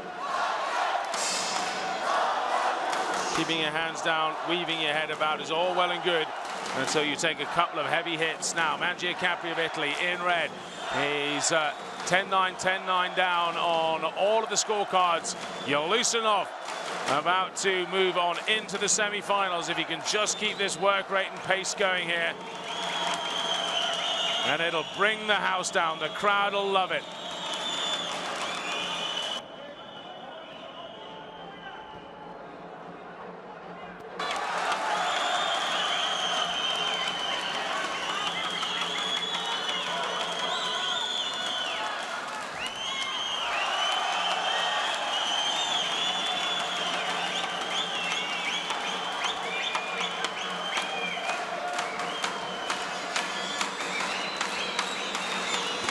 Capri, just you can see him waiting to pounce in there, get his moment. Oh, takes a left hand as he goes in there.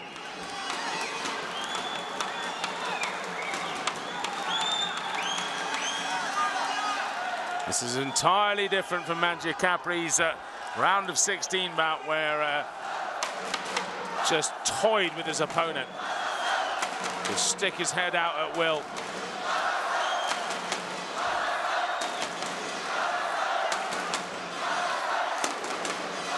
Now it's Yolusinov who says, "Come and get me," showing off his skills. Capri. Oh, beautiful there from Yolusinov. Big diving left hand, and he landed it as well.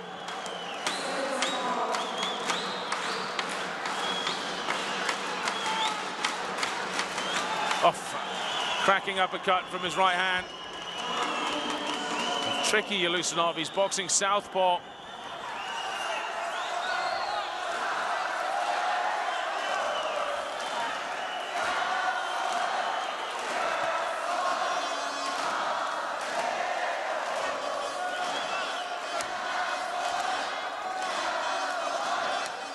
"35 seconds to go. Capri needs a huge punch right now. It's knockout time is what he needs. Charges in, it's a clash of heads.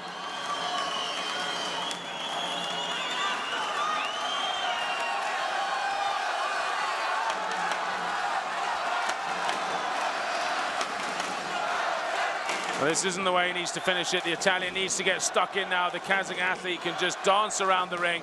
He's done enough. This is going to go the way over yet. Yolusinov, Daniyar Yolusinov of Kazakhstan, to the screaming delight of the Kazakh fans here.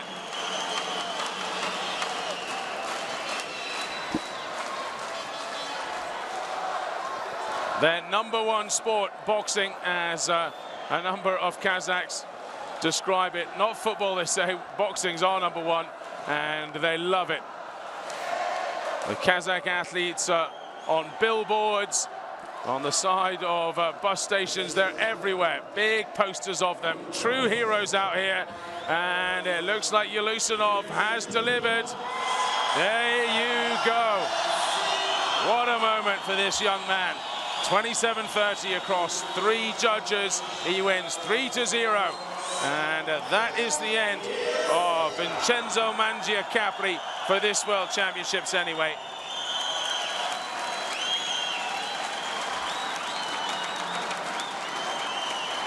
(27-30) across all 3 scorecards. The Colombian, Cuban, and Algerian all seeing it the same.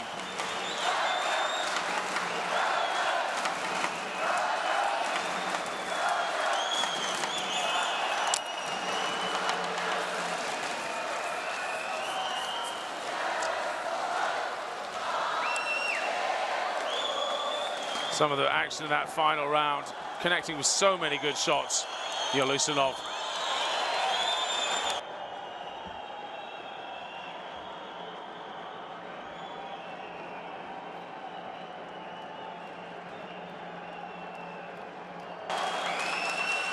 We move on upwards to the light heavyweight category now, minus 81 kilograms. And our first bout coming out, it's Niyazimbatov of Kazakhstan.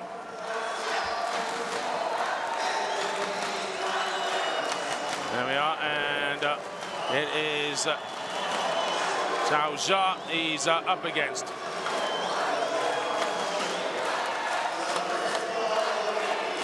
This is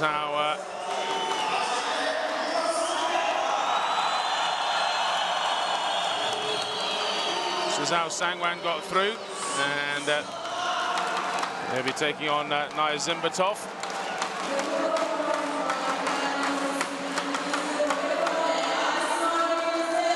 There's Niyazimbatov, 24 years old, silver at the World Championships in 2011, silver at the Olympic Games, silver at the Continental Championships. Time for gold, I think, for him. And Sumit Sangwan, who is from India, fighting under the AIBA flag because of problems with the Indian Federation. There are the judges, an Ecuadorian, Argentinian, Hungarian, Colombian, and Algerian. Bout 4:04. Our referee will be from Denmark, Lars Broville.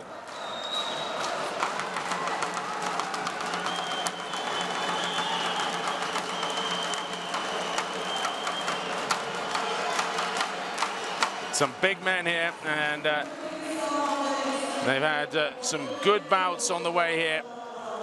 Hukanen and Jauhaj of Kosovo is how Niyazimbatov got here, and then Chaubanu of Moldova and Novakau 2-1 and 3-0 is how Sangwan got here.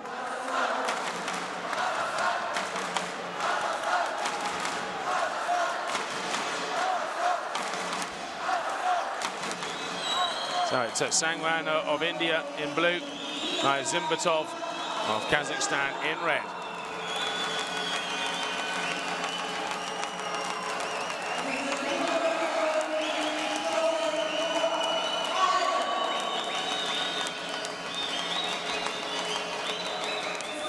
Now the Kazakh athlete again getting massive support here from the audience. He's the #1 ranked athlete in the world right now.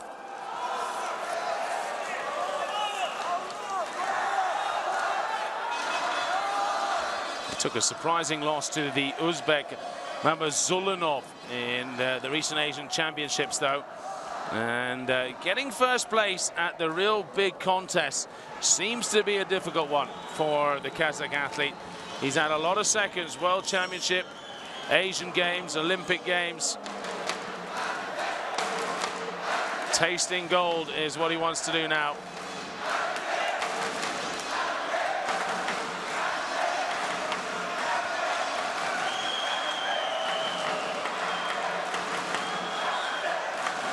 The Indian boxer fractionally taller.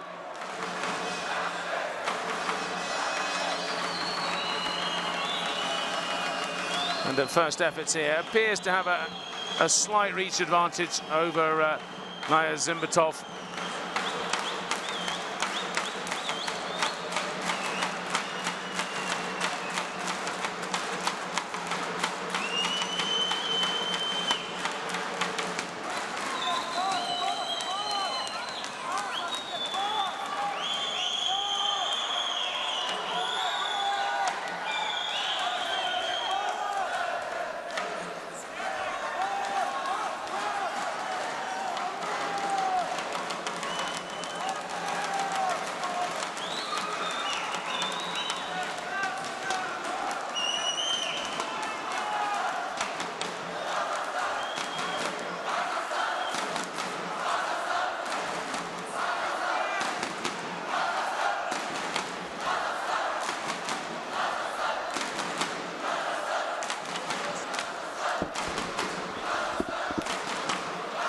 Crowd really getting behind Niyazimbatov, who's just playing it cool, though. He's experienced.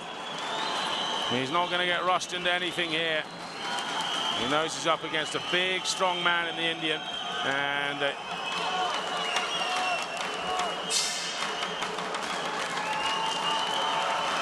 Niyazimbatov put in a good round there. Big smiles with his coach. He's happy with that. He feels he's put in enough to take the round.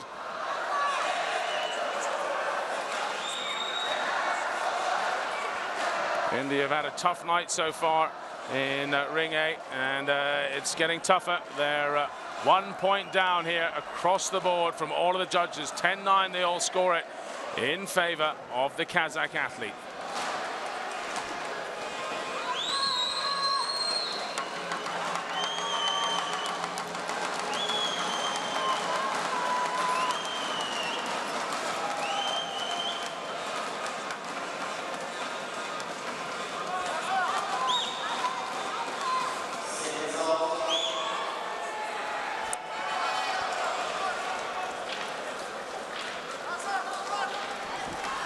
Now they come again, round number 2. Zimbatov in red for Kazakhstan. Sumit Sangwan in blue for India. The Indian down after round 1.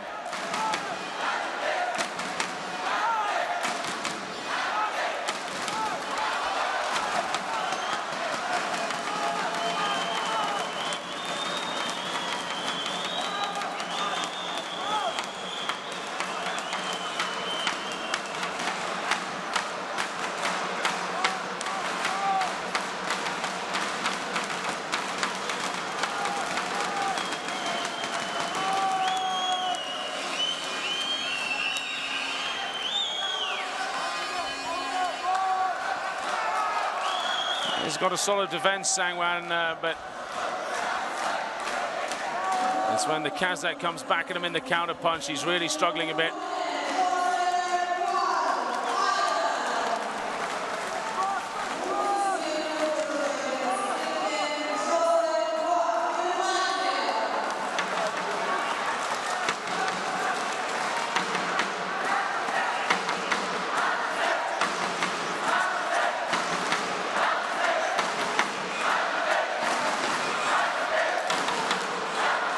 Just over a minute and a half then of this second round in the men's light heavyweight.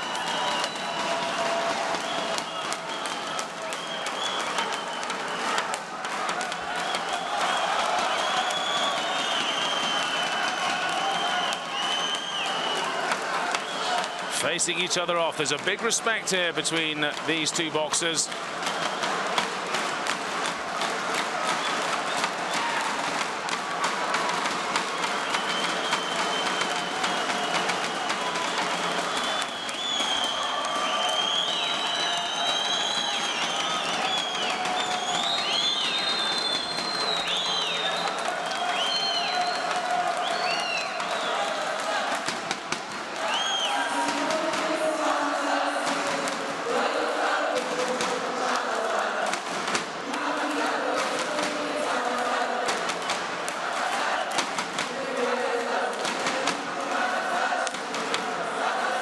Seconds to go.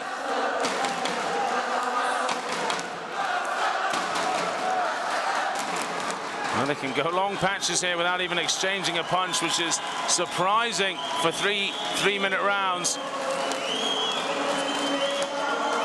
Zimbatov in the southpaw stance, just waiting for his moment.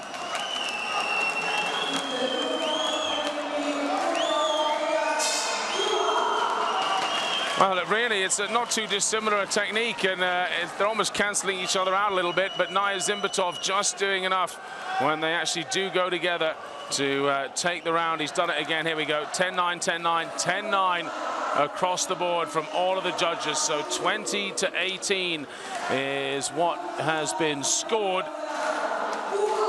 And now the Indian is going to have to really go into overdrive.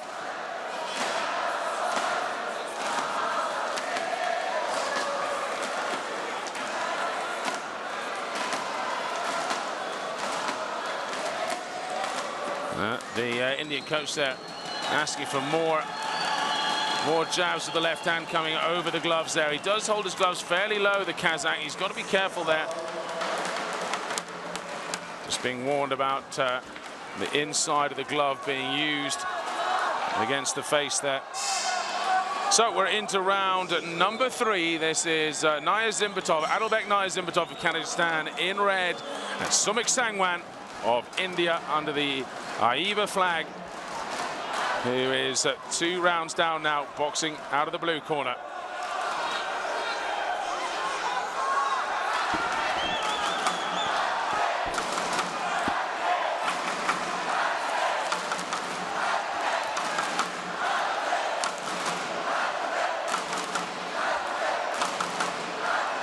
He's a classy act, Niyazimbatov. He's not going to get pulled into anything he doesn't want to. He's got his own style.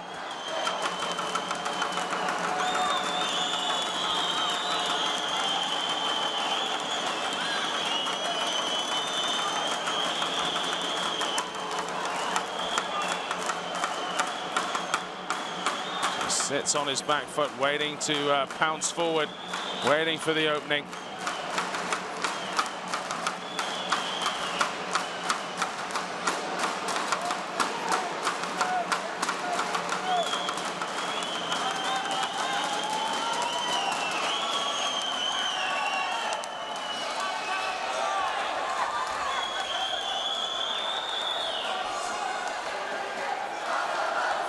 And for two light heavyweights, neither man's really going for any big power punches.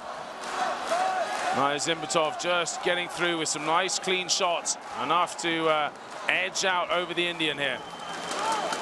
Again, good right hand, good right jab.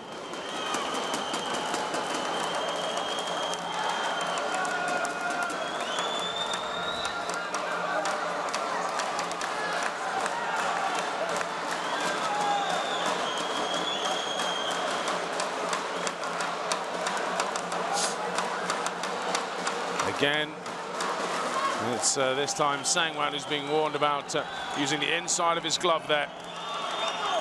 It's a dangerous part of the glove because it can cause cuts around the eyes.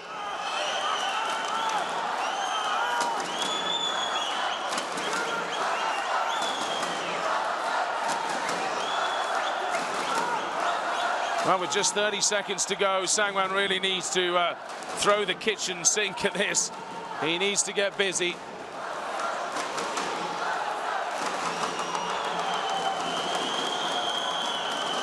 Niyazimbatov who's moving forward.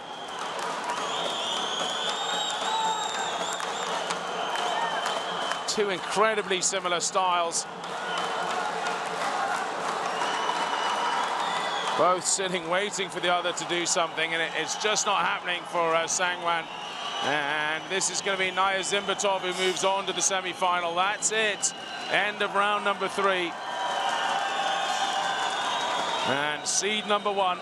The Kazakh has done absolutely as much as he needs to get through to the semi-finals. He doesn't look devastating, but with each and every opponent he's taken on, he's looked dominating. He's done enough to look a class above.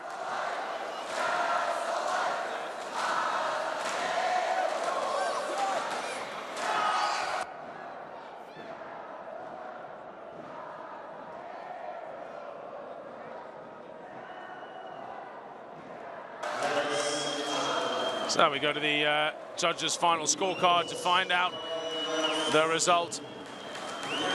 Niyazimbatov, there he is, gets the nod. The final round. Well, it's a little bit of a mixed bag. Judge B actually saw the Indian taking it, but it was the one and only round he took from all 3 judges. So in the end, 30-27, 29-28, 30-27. All 3 judges seeing it as a victory for the Kazakh athlete. And a little surprising there from the Argentinian, who saw it slightly differently from the others. But it's understandable because he wasn't exactly overpowering Niyazimbatov in the final round. Just really cruising along, doing enough to get through to the semi-finals. And that he has done.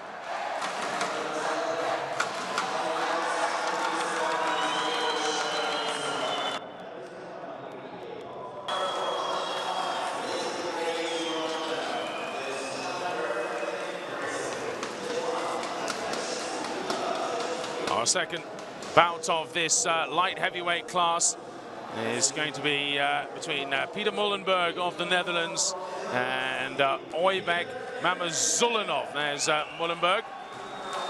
Mamazulinov from Uzbekistan. Mullenberg beat Forrester Scotland in his last fight, 3-0. Oybek Mamazulinov beat Bosniak of Bosnia-Herzegovina, and then the previous bout as well, 3-0, 3-0. Really solid fighter. He's ranked number 4 in this tournament. Mullenberg ranked number 5. They're previous championship history. Well, Mullenberg, 5th at the European Championships of 2011, competed in the World Champs in 2011 as well in Baku and Azerbaijan, but lost in his first preliminary round. And 2013 Continental Championships, took a silver medal, and indeed at the European Championships. Mamazulunov, gold in his Continental Championships. Here are the judges, 5 judges. And our referee for this bout is Mr. Jones Kennedy Silva from Brazil.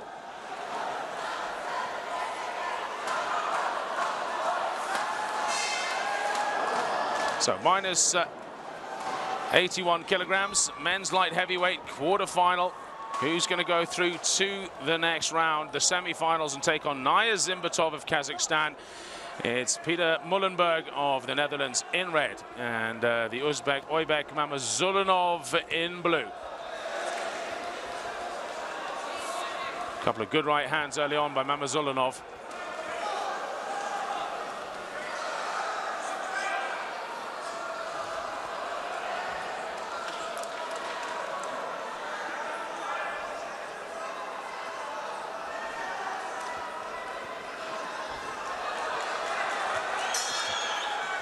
Oh, goodness me, putting on some heavy pressure here by Mamazulunov onto Mullenberg. And it looked like he perhaps just rocked him early on there a little bit anyway. And Mullenberg adopting a pretty defensive style.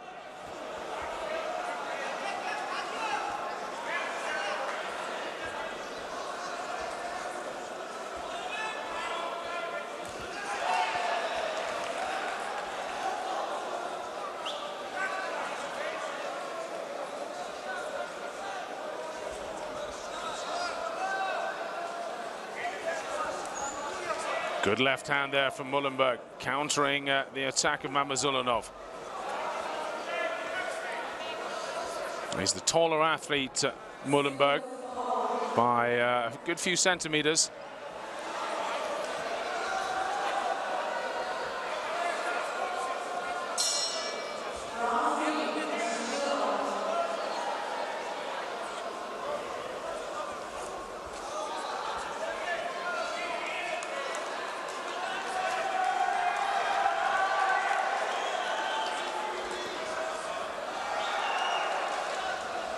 Just under a minute to go here. And Mamazulunov, after that pretty ferocious start, you'd expect would be scoring higher. Oh, goodness me, he actually did make contact with him there. Is he going to get a standing 8? No. I think he maybe just tripped over the referee's shoe after he hit him.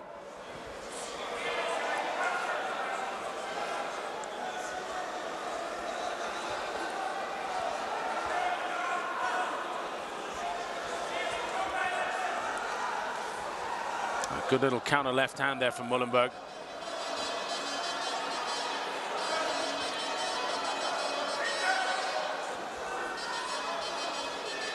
Much more effective punching coming from Mamazulunov, though. Much more power and venom behind each punch. And with this modern style in amateur boxing with no headgear, power and domination are so important. So back to their corners, and Mullenberg chooses not to sit down. He's lost the round, though, as expected. 9-10 after the aggression of Mamazulunov in the early part of that first round. The judges have marked it the way of the Uzbek.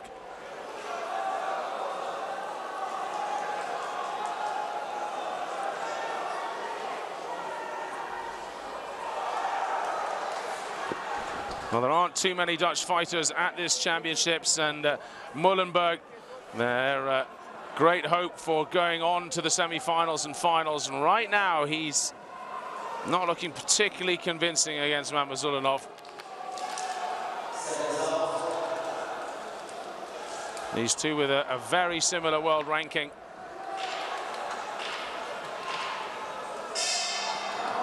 So we're underway with round 2. Peter Mullenberg of the Netherlands in red, Oybek Mamazulunov of Uzbekistan in blue, who has the lead after the first round. Little warning to use of the elbow there to Mamazulinov.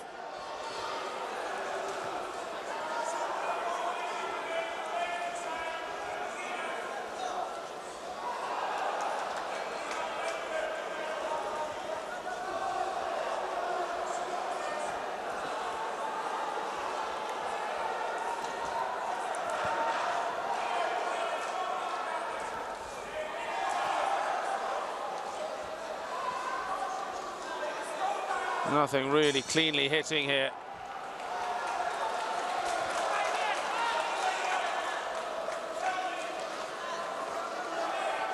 I'm surprised Mullenberg's allowing Mamazulinov to get inside. If anything, it's Mullenberg who's trying to get inside, and he's got a slight reach advantage here.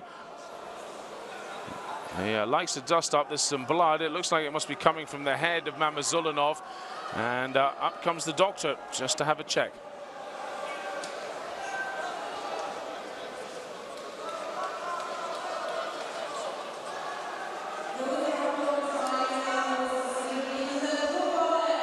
So we're back underway. Wastes no time here, Mamazulinov. It's only a very small cut.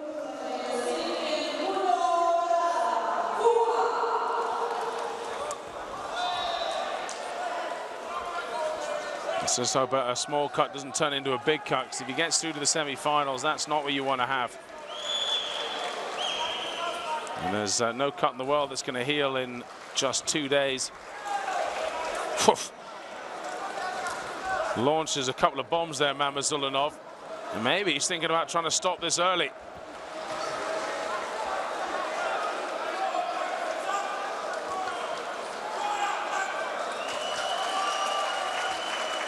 Mullenberg driving in with his head, and yeah, that in the clinch there does deserve a bit of a warning.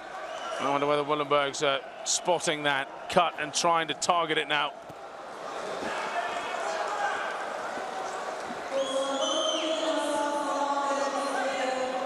Certainly appears to have stoked the fire of Mullenberg. He's a different fighter in this round. He's much more aggressive.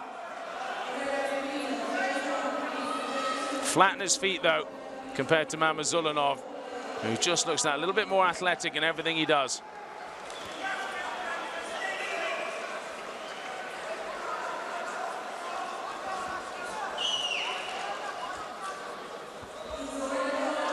No, it's not going to be a standing eight, I don't think.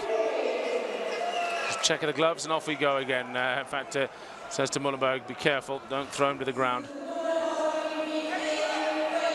15 seconds to go, and Mullenberg's done a lot of work in this round.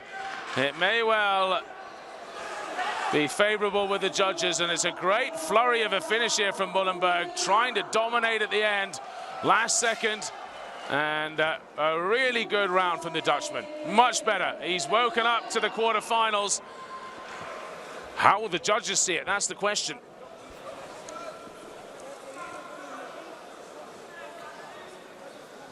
Got to remember, Mamazulinov did quite a bit of work early on in that round. And indeed, it goes to Mamazulinov. The early work before that cut, and then that little flash afterwards was enough to take the round over Peter Mullenberg of the Netherlands. Only 10-9s, but that's 2 rounds at 10-9 now, and that means that Peter Mullenberg is going to need something special in the final round.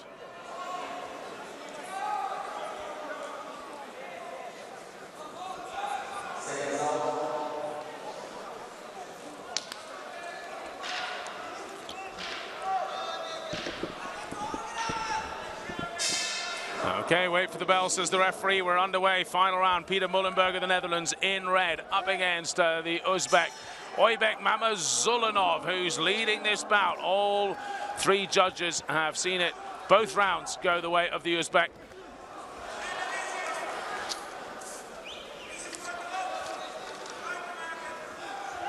Who will be joining Naya Zimbatov in the semi-finals of this men's light heavyweight, under 81 kilo class. Just warning him about back of the head shots. Keep your head up, he says to the Dutchman, though.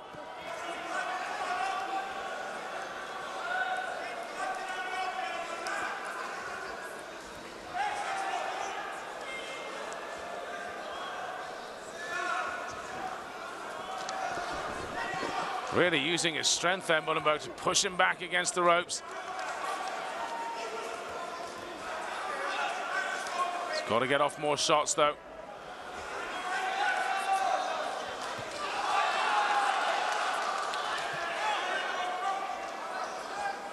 Both men like to get inside.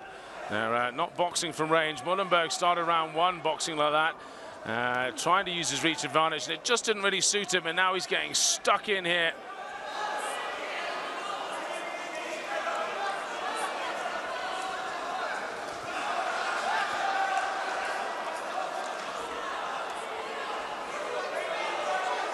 The referee just slapping down Mullenberg's hand there. Can't have it going behind the head.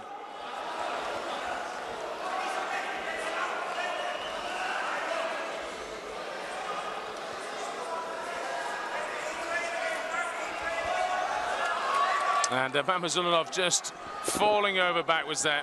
There'll be no 8 count for that. There's just over a minute left of this final round.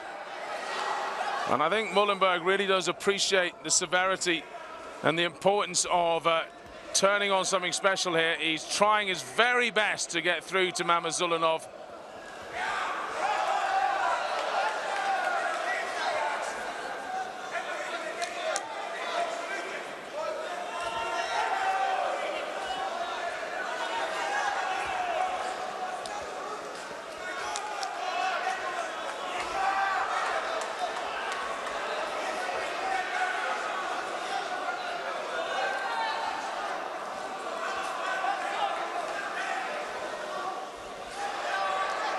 Careful of the elbow, says the referee. There's just 15 seconds left of round number 3. Mamazulunov, he just needs to hang on now, and he'll almost certainly win this. Mullenberg needs something special, a huge punch, really. Oh, there was an opportunity when he was stumbling, but it was a really good bout. Mullenberg punches the air as he's walking away there. Feels he's done a lot in that last round, but even if he steals it 10-9 off of the Uzbek, it will not be enough to win the bout.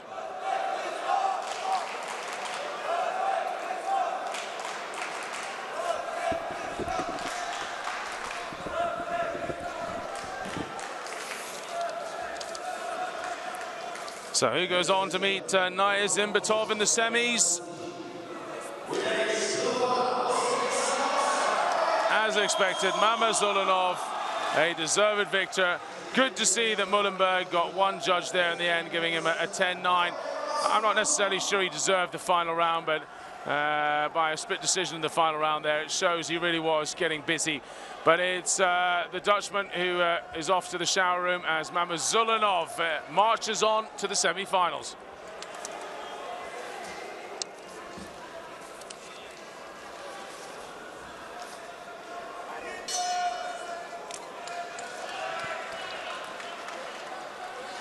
And he really did throw everything at it, Mullenberg. He can't be disappointed. And they only come around every 2 years, the World Championships, and it's not often in your life you'll ever be in a quarterfinal situation. He gave it everything. We move on to the super heavyweight category now, and it's Medzidov of Azerbaijan against Umarov of Russia. Medzidov, the #1 ranked boxer in this super heavyweight plus 91 kilogram category, and he is fierce. Beat Thompson of the USA in the round of 16. He got a bye in the round of 32. There are only 30 boxers in the super heavyweight category, the least amount of boxers in any category. Some of the categories well over 60, even 70 boxers. But the super heavies always have a special place in everybody's heart. The power punching super heavies. Here comes the Azerbaijani. It is Magomed Rasol Medzidov of Azerbaijan, who beat Thompson of the USA. And he takes on Umarov of Russia, who managed to beat the Turk 3-0 and then the Cuban 3-0. And without the head guards and with the 10-point must system, the super heavyweight category just gets all the juicier. These big, giant men slugging it out over three-minute rounds. And Medzidov, you can see his record: bronze medal at the London Olympics, gold in Baku. He's the reigning world champion. And he won his continental championships with gold in the most recent finals. As for Omarov, his career not quite as glittering, didn't compete in the last World Championships, quarterfinals of the Olympic Games. But with just 3 3-minute rounds and the power these men have, wow, anything can happen, of course. So Algeria, Korea, Poland, Tunisia and Colombia are our judges. And our referee in the middle is Jean-Robert Rhin of France.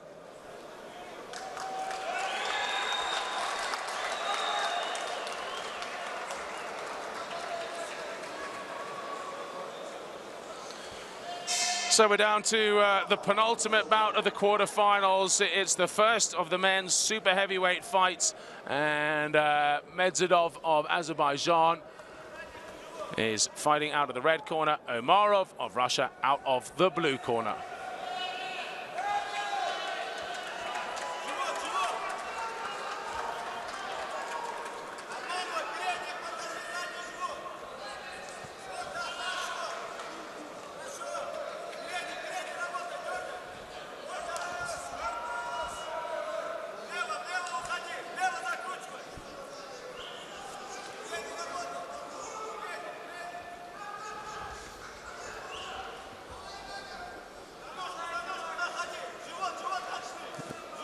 A big, tall man, the Russian.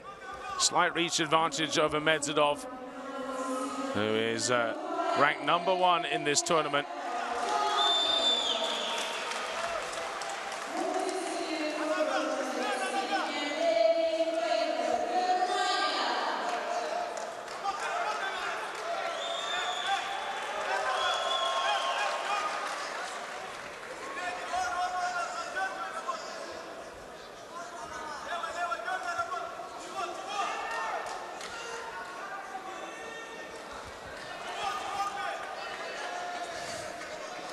Both men covering up a lot here. Don't want to give away too much at the start. Looking for the gaps, and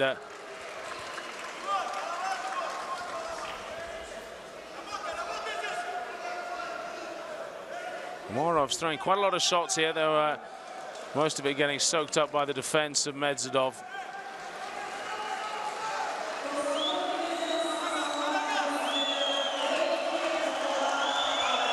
Good head movement from Medzidov, just ducking away from that punch. Don't turn your back, says the referee.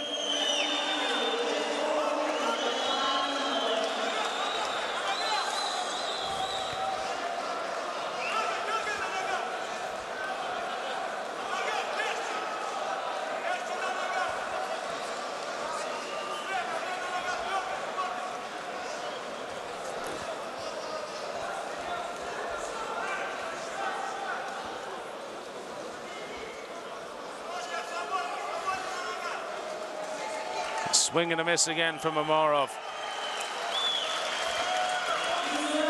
who's being read well at the moment by Medzidov. Gets through there with a hard right jab, boxing out of that southpaw stance, Omarov.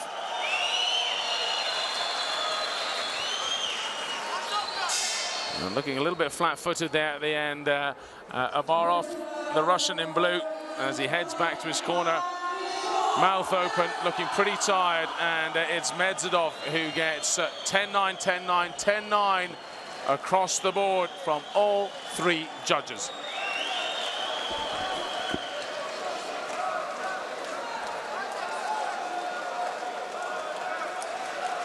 And the nose of Medzidov, he's seen a few bouts already, you can see that.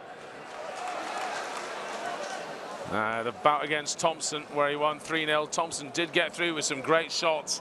He really had to work, Medzidov, to win that. And the Russian is going to be no pushover here. Showing no fear of Medzidov's #1 ranking in this tournament.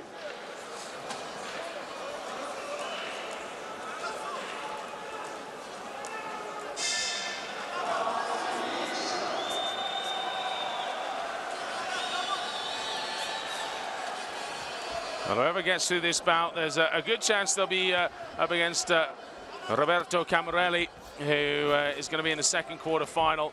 And that's exactly that man who Medvedov lost to in the semi-finals of the London Olympics. Wouldn't that be something else if that semi-final could happen again? There's a very good chance right now. Medvedov getting busy here with the Russian, looking quite good for getting through to the semis at the moment. He's one round up.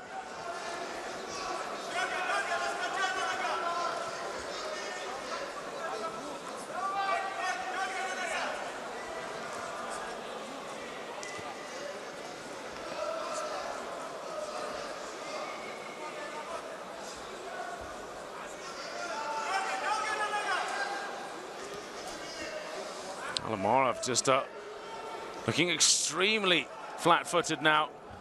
I thought he was calling Medvedov on there, but actually he just looks fairly tired.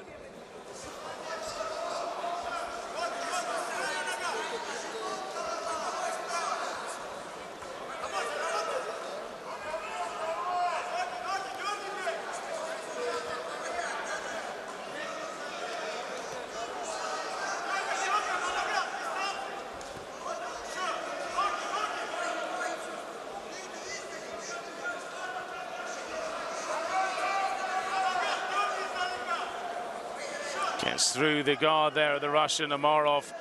Medvedov's right hand, it's quick when he unleashes it.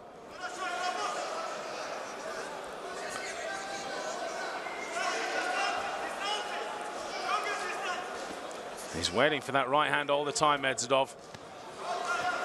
Yeah, 4 right hands in a row. Not throwing many jabs at all, Medvedov.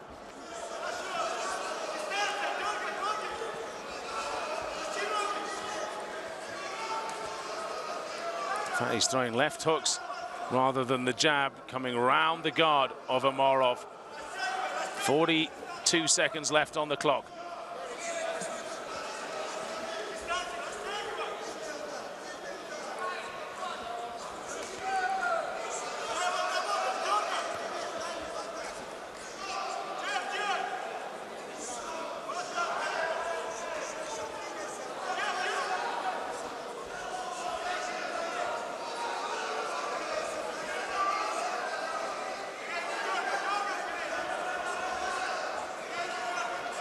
Well, the final few seconds, and Medvedov's backed him into a corner. Getting off a few punches, Amarov swings back, but they looked fatigued and tired, those punches, and it looks like another good round for the Azerbaijani. Medvedov.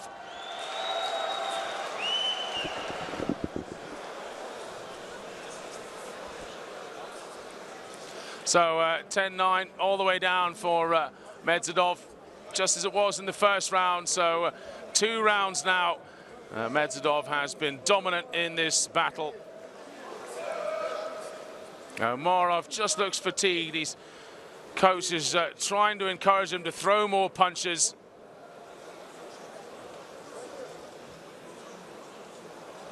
And when he gets through there, he's really not throwing them with much conviction at the moment. Looking fatigued. So he'll have 1 round to try and turn things round. It's Magomed Amarov of Russia fighting out of the blue corner, and Magomed Drasul Medvedov of Azerbaijan coming out of the red corner. Final 3 minutes to get into the semi-finals. And it's looking very likely now that Medvedov will be there and will no doubt fight his old foe, Roberto Camarelli. That would be a splendid fight indeed if it happens. Well, the Russian's coming out. He just tripped over there. Yeah, the referee not giving him a standing 8. But look at this, Amarov. He's chucking everything at this. He'll burn out soon, I'm sure.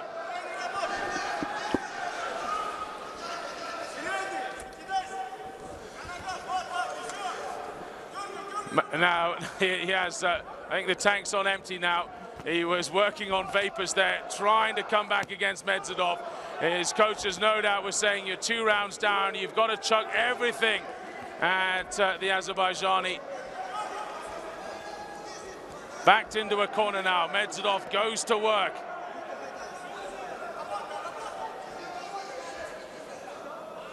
He looks fairly fatigued himself. You can see it. It's written all over his face, the bruised nose.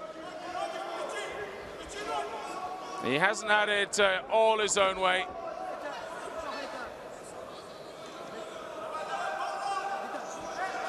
Watch your head, says the referee. Umarov ducking his head right down now.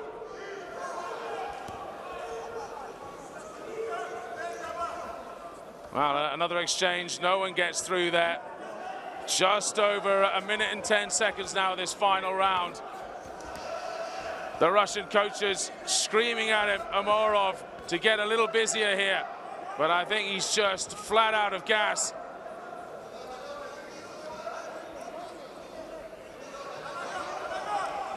Medvedov still hands up, still pressing forward. His work rate has been much better throughout the 3 rounds, and that is why the judges have scored him higher. He hasn't necessarily got through with too many brilliant punches, but his work rate, his aggression, his dominance has been outstanding, and these are all important things in the new 10-point must system.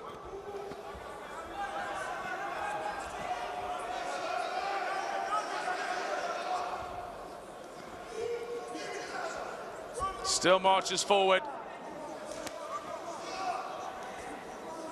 Haven't seen too many body shots, and Medvedov doing a couple there, trying to bring his hands down.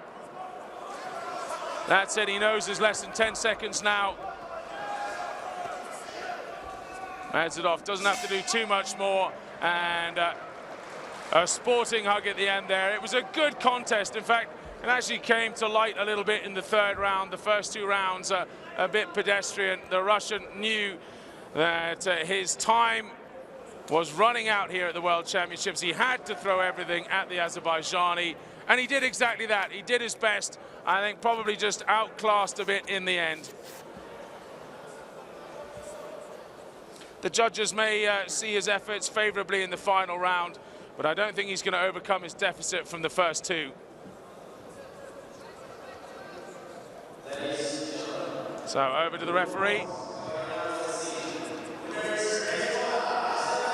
There you go. Magomedrasul Medvedov, #1 ranked boxer here, has taken this 3-0.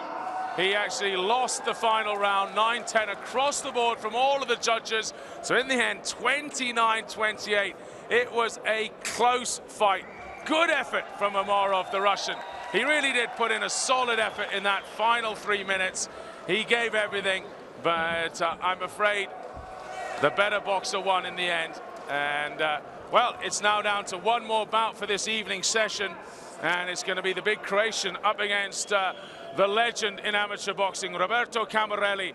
And we could well have Camarelli in the semi-finals against Medvedov, just like the London Olympics.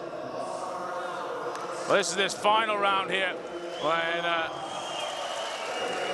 the Russian put everything into it to try and pull back and get a victory. So here we go, final quarterfinals of the super heavyweights, final of this session, before there will be 1 day's rest, and then we have the semi-finals. An extremely tall man, the Croatian, Filip Hrgović of Croatia, will be taking on Roberto Camarelli, who has just a phenomenal past in amateur boxing. There he is. Hrgović, nearly 2 meters, beat Gu by technical knockout in his first bout, and then Abdualiev of Uzbekistan 3-0. Camarelli, chin up, a famous face in Italy. They love the fact that he never turned professional. He stayed true to his amateur beliefs and the Olympic Games. He loves competing at the World Championships and the Olympic Games. He lost to Anthony Joshua in one of the closest bouts of the Games last year, the final bout of the London Olympics. Filip Hrgović, quarterfinals in 2011 in Baku. He's a solid customer. He's got a great left jab. Roberto Camarelli, 33 years old now. You wonder how many more World Championship tournaments he's got in him. Silver medal in London in 2012, quarterfinals of the previous World Championships. But if you go back in history, 2005, third at the World Championships, 2007, first in Chicago, the Olympic Games in Beijing, Olympic champion. And here's Andrew Caulfield of Scotland to oversee the bout.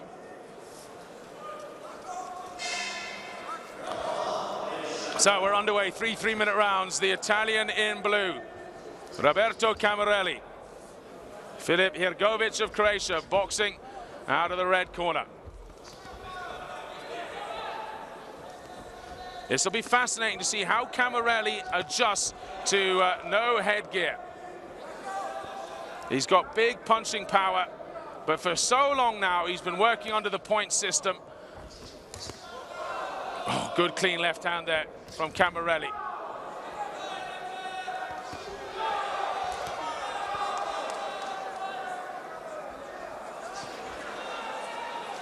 Gets tagged there as he moved backward by the Croatian. But he looks the more aggressive of the two at the moment, and that has scored highly by the judges.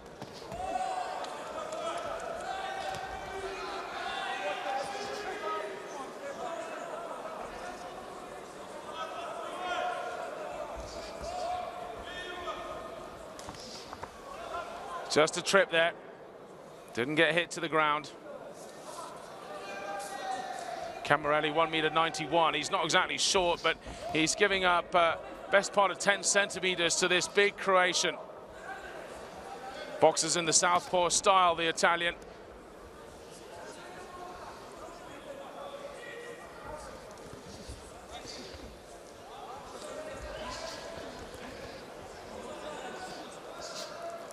Ducks under the punch there. And gets pushed apart there. Camarelli nearly had him against the ropes, and it would have been a danger time for the Croatian.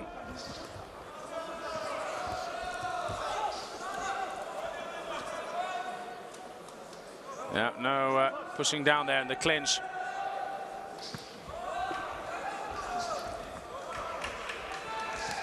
Off, good clubbing right hand from Camarelli. And again, a left and a right.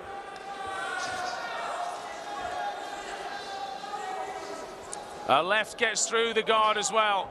45 seconds to go in round one. Back of the head, be careful, he says to the Croatian.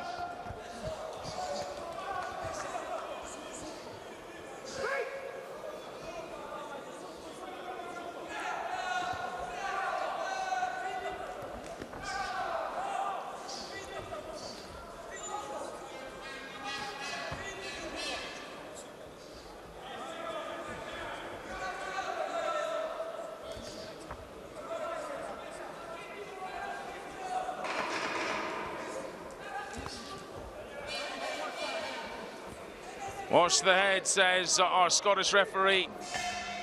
The Croatian dives in there at the end, but certainly for aggression and clean punches, you'd imagine Roberto Camarelli has done enough there to take the first round. But the Croatian looks game for a fight. There we go, 9-10 across the board from all of the judges, and Hrgović is up against it now.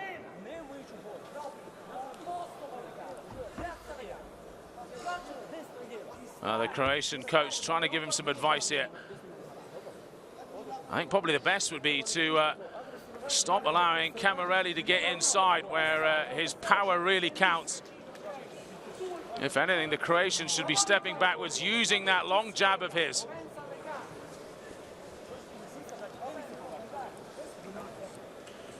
Some good exchanges there, though, and Camarelli didn't have it all his own way.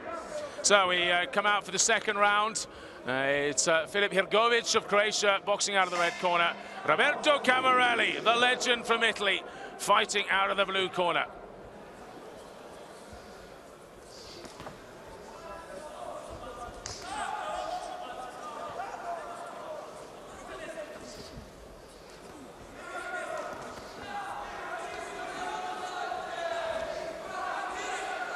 Camarelli just dropping his guard. He's got to be careful. This is where the Croatian should really be sending in the jab, trying to keep the Italian at bay. He should be feeding that jab all the time.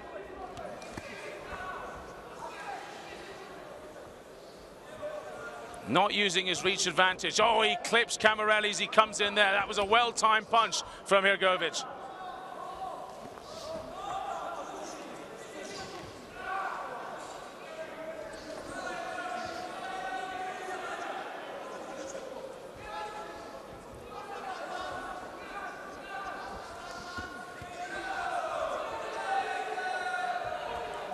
Gets a few clean shots in there.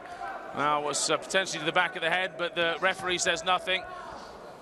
That big clubbing right hand from the southpaw stance as Hrgovic dips his head down. It's just hitting on the top to the back of the head, but he's getting away with it at the moment.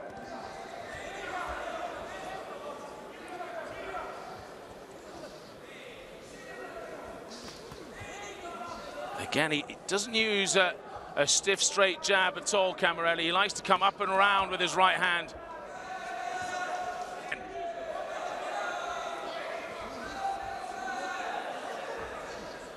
Can be confusing for the orthodox boxer. And right now, Hrgovic cannot figure out Camarelli at all.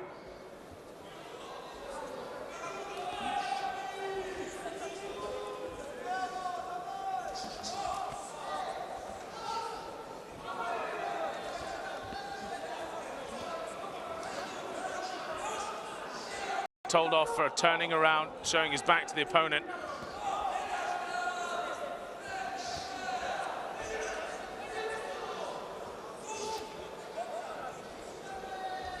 Less than 30 seconds to go in round number 2.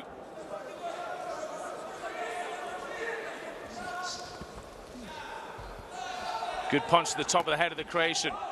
He replies with a good right hand there to Camarelli. Oh, a cracking left hand. And Camarelli's got him in the corner and he's not going to let him go.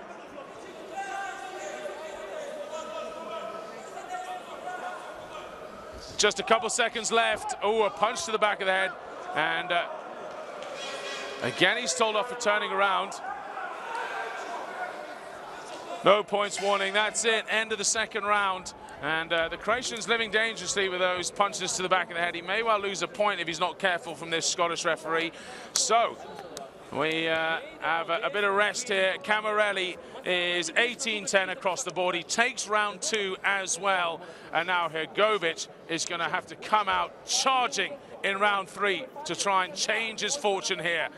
And it's as I predicted. It's going to be, I think, Medvedov against Camarelli in the semi-finals, which is history repeating itself. But Camarelli has to get through this round 3 now. Little look back here at some of the action. That was when Camarelli kept shoving him into the corner, using that strength of his. That's exactly where he wants this big, tall Croatian. Away from his long reach, tucked inside. This is it then, the final round of this, the final bout of the evening session of the quarterfinals. The super heavyweights, plus 91 kilos, Roberto Camarelli of Italy in blue, and the Croatian Filip Hrgovic in red. Just a slip, says the referee, and it was. So, the Croatian now really trying to get in. He's got to be careful. If he gets 2 inside, then he's playing to Camarelli's game.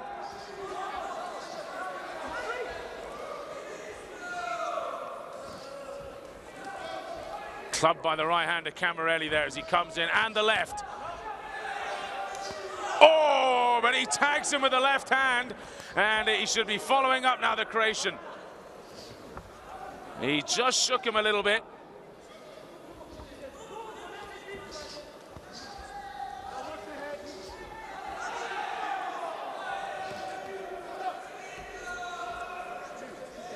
Keep your head up, says the referee. The Croatian charging in. Dropping his head as he comes in, and it's living dangerously. Camarelli starts to use some uppercuts, and then Hrgovic could be in big trouble here.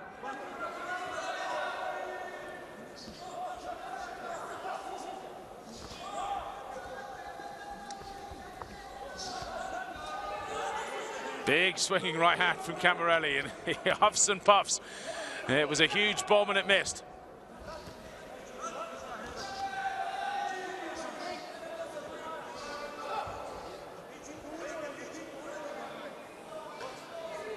Head back, Camarelli. He has got good head movement, though. Oh, he takes a shot there, though. Both men do.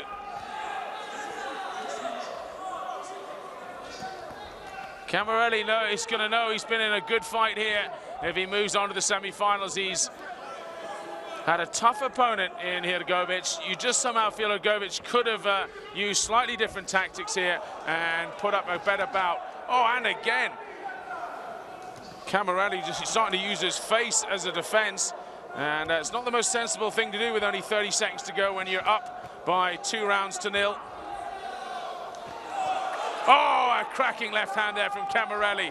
These two starting to enjoy this, slugging it out in the final few seconds.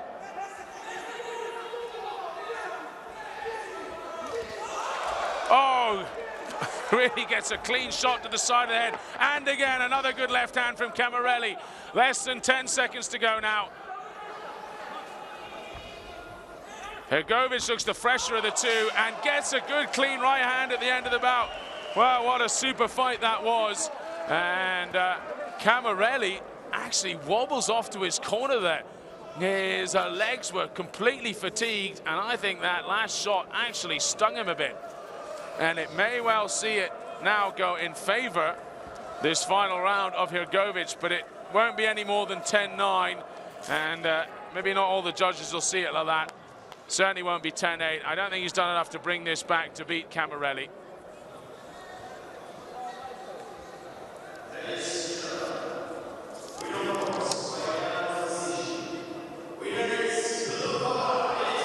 Who is it? It's Roberto Camarelli. All three judges saw him take the final round 9-10, so 27-30 across the board. It's a 3-0 win for Roberto Camarelli. The Italian legend, the former Olympic champion, marches on to the semi-finals, where he will meet Medzidov, the #1 ranked boxer in this World Championships of Azerbaijan. Well done, Roberto Camarelli. He salutes the fans that have stayed on here to support this final bout of the evening session. And a fairly large amount of the crowd have stayed on as well to see this big man fight. But it was a good old dust-up in the final round. And, well, you can see the Croatian there, bottom left of shot, coming over, kicking the hoardings of the side here. And he's obviously frustrated. It's understandable. It's the World Championships. He wanted to make the semi-finals, but now he's turning over a table, as you can see on the right-hand side of the screen. And he's got to be careful, because this is turning into perhaps bad behavior, you could say.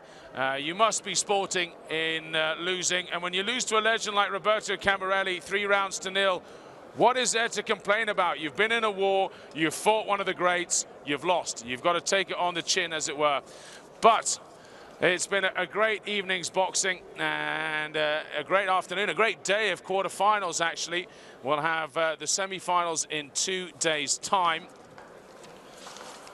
The session has seen 5 different weight categories. We started with the men's flies. We've gone through the lightweights, the welterweights, the light heavyweights, and the super heavyweights. And we're going to have a little look back here in a second with our graphics as to what's happened over the session today. It's we've seen in this ring A most of the #1 seeds. In fact, all of the #1 seeds in the 5 weight categories we've seen in the evening session have made it through to the semi-finals. They've been outstanding. And Roberto Camarelli, he wasn't the #1 seed in the super heavies, but he's certainly the #1 in Italian hearts. He's #4 ranked in the competition. Well, the officials are now walking around having a look at where the Croatian athlete Hrgovic was kicking the table, kicking the boardings. And it's poor form, really, to take out your frustration against the arena. The Kazakhstan Federation have put on a tremendous show for this World Championships, and the crowd has been outstanding. They've been impartial in all of the fights except where there's been a Kazakh athlete, of course, with the Kazakh athletes They have been cheering them 100%. Now, here is the session results so far. Andrew Selby took on Suleimanov in the first of the men's 52 kilo class fights. That was the flyweight category. And we're going to see the results in just a second as to what happened there. It was Kazakhstan against Wales, and then it was Patrick Barnes who took on Latipov of Uzbekistan in the other men's flyweight 52 kilo class fight. Here are the results. It was 2-1 in favor of Andrew Selby against Suleimanov of Kazakhstan, to the dismay of the local crowd. And then Patrick Barnes lost 3-0 to Latipov in the other flyweight category. Then moving on to the men's light, the under 60 kilos, Valentino was 3-0 over the other competitor there, Isaev. And further on down the order, the 69 kilo class, where the men's welter, we have Mangia Capri Vincenzo, surprisingly lost to Yalusanov of Kazakhstan by a comfortable 3-0 in the end. And Nayazimbatov of Kazakhstan, again, Kazakhs with back-to-back wins, winning over the AIBA flag Indian there, Sangwan. Further on down the order, in the Netherlands, in the other 81 kilo class fight, Peter Mullenberg put up a great final round, but was beaten by Mama Zulanov 3-0. And then in the plus 91 kilo class, the super heavyweights, the #1 ranked fighter Medzidov took the victory 3-0. And then Roberto Camarelli, the #4 ranked boxer, took the win. Well, it's been a great night's boxing at the World Champs. There's the World Series of Boxing Season 4 coming up in November, which lasts all the way through till May, when amateur boxers get a chance to turn professional and compete in their teams. It's a great display of boxing, and of course, when you're competing for a team and often a nation alone, there's a lot of heart and a lot of feeling for it. And that's one of the big events on the AIBA calendar. The next big event, of course, is the semi-finals. Session 1, 25th of October 2013. That's 2 days' time. Just 2 nights to go, less than 2 days to go, because local time it'll be 1400, 0800 if you're working off of GMT, so early morning back in Western Europe. Well, it's been a splendid day's competition, and finished on a high there with Roberto Camarelli in the super heavies. The old warrior marches on to the semi-finals. That's it for me, Colin Bryce, from here at the semi-finals inside this wonderful palace of culture and sports. Till Friday, thanks for watching. Goodbye.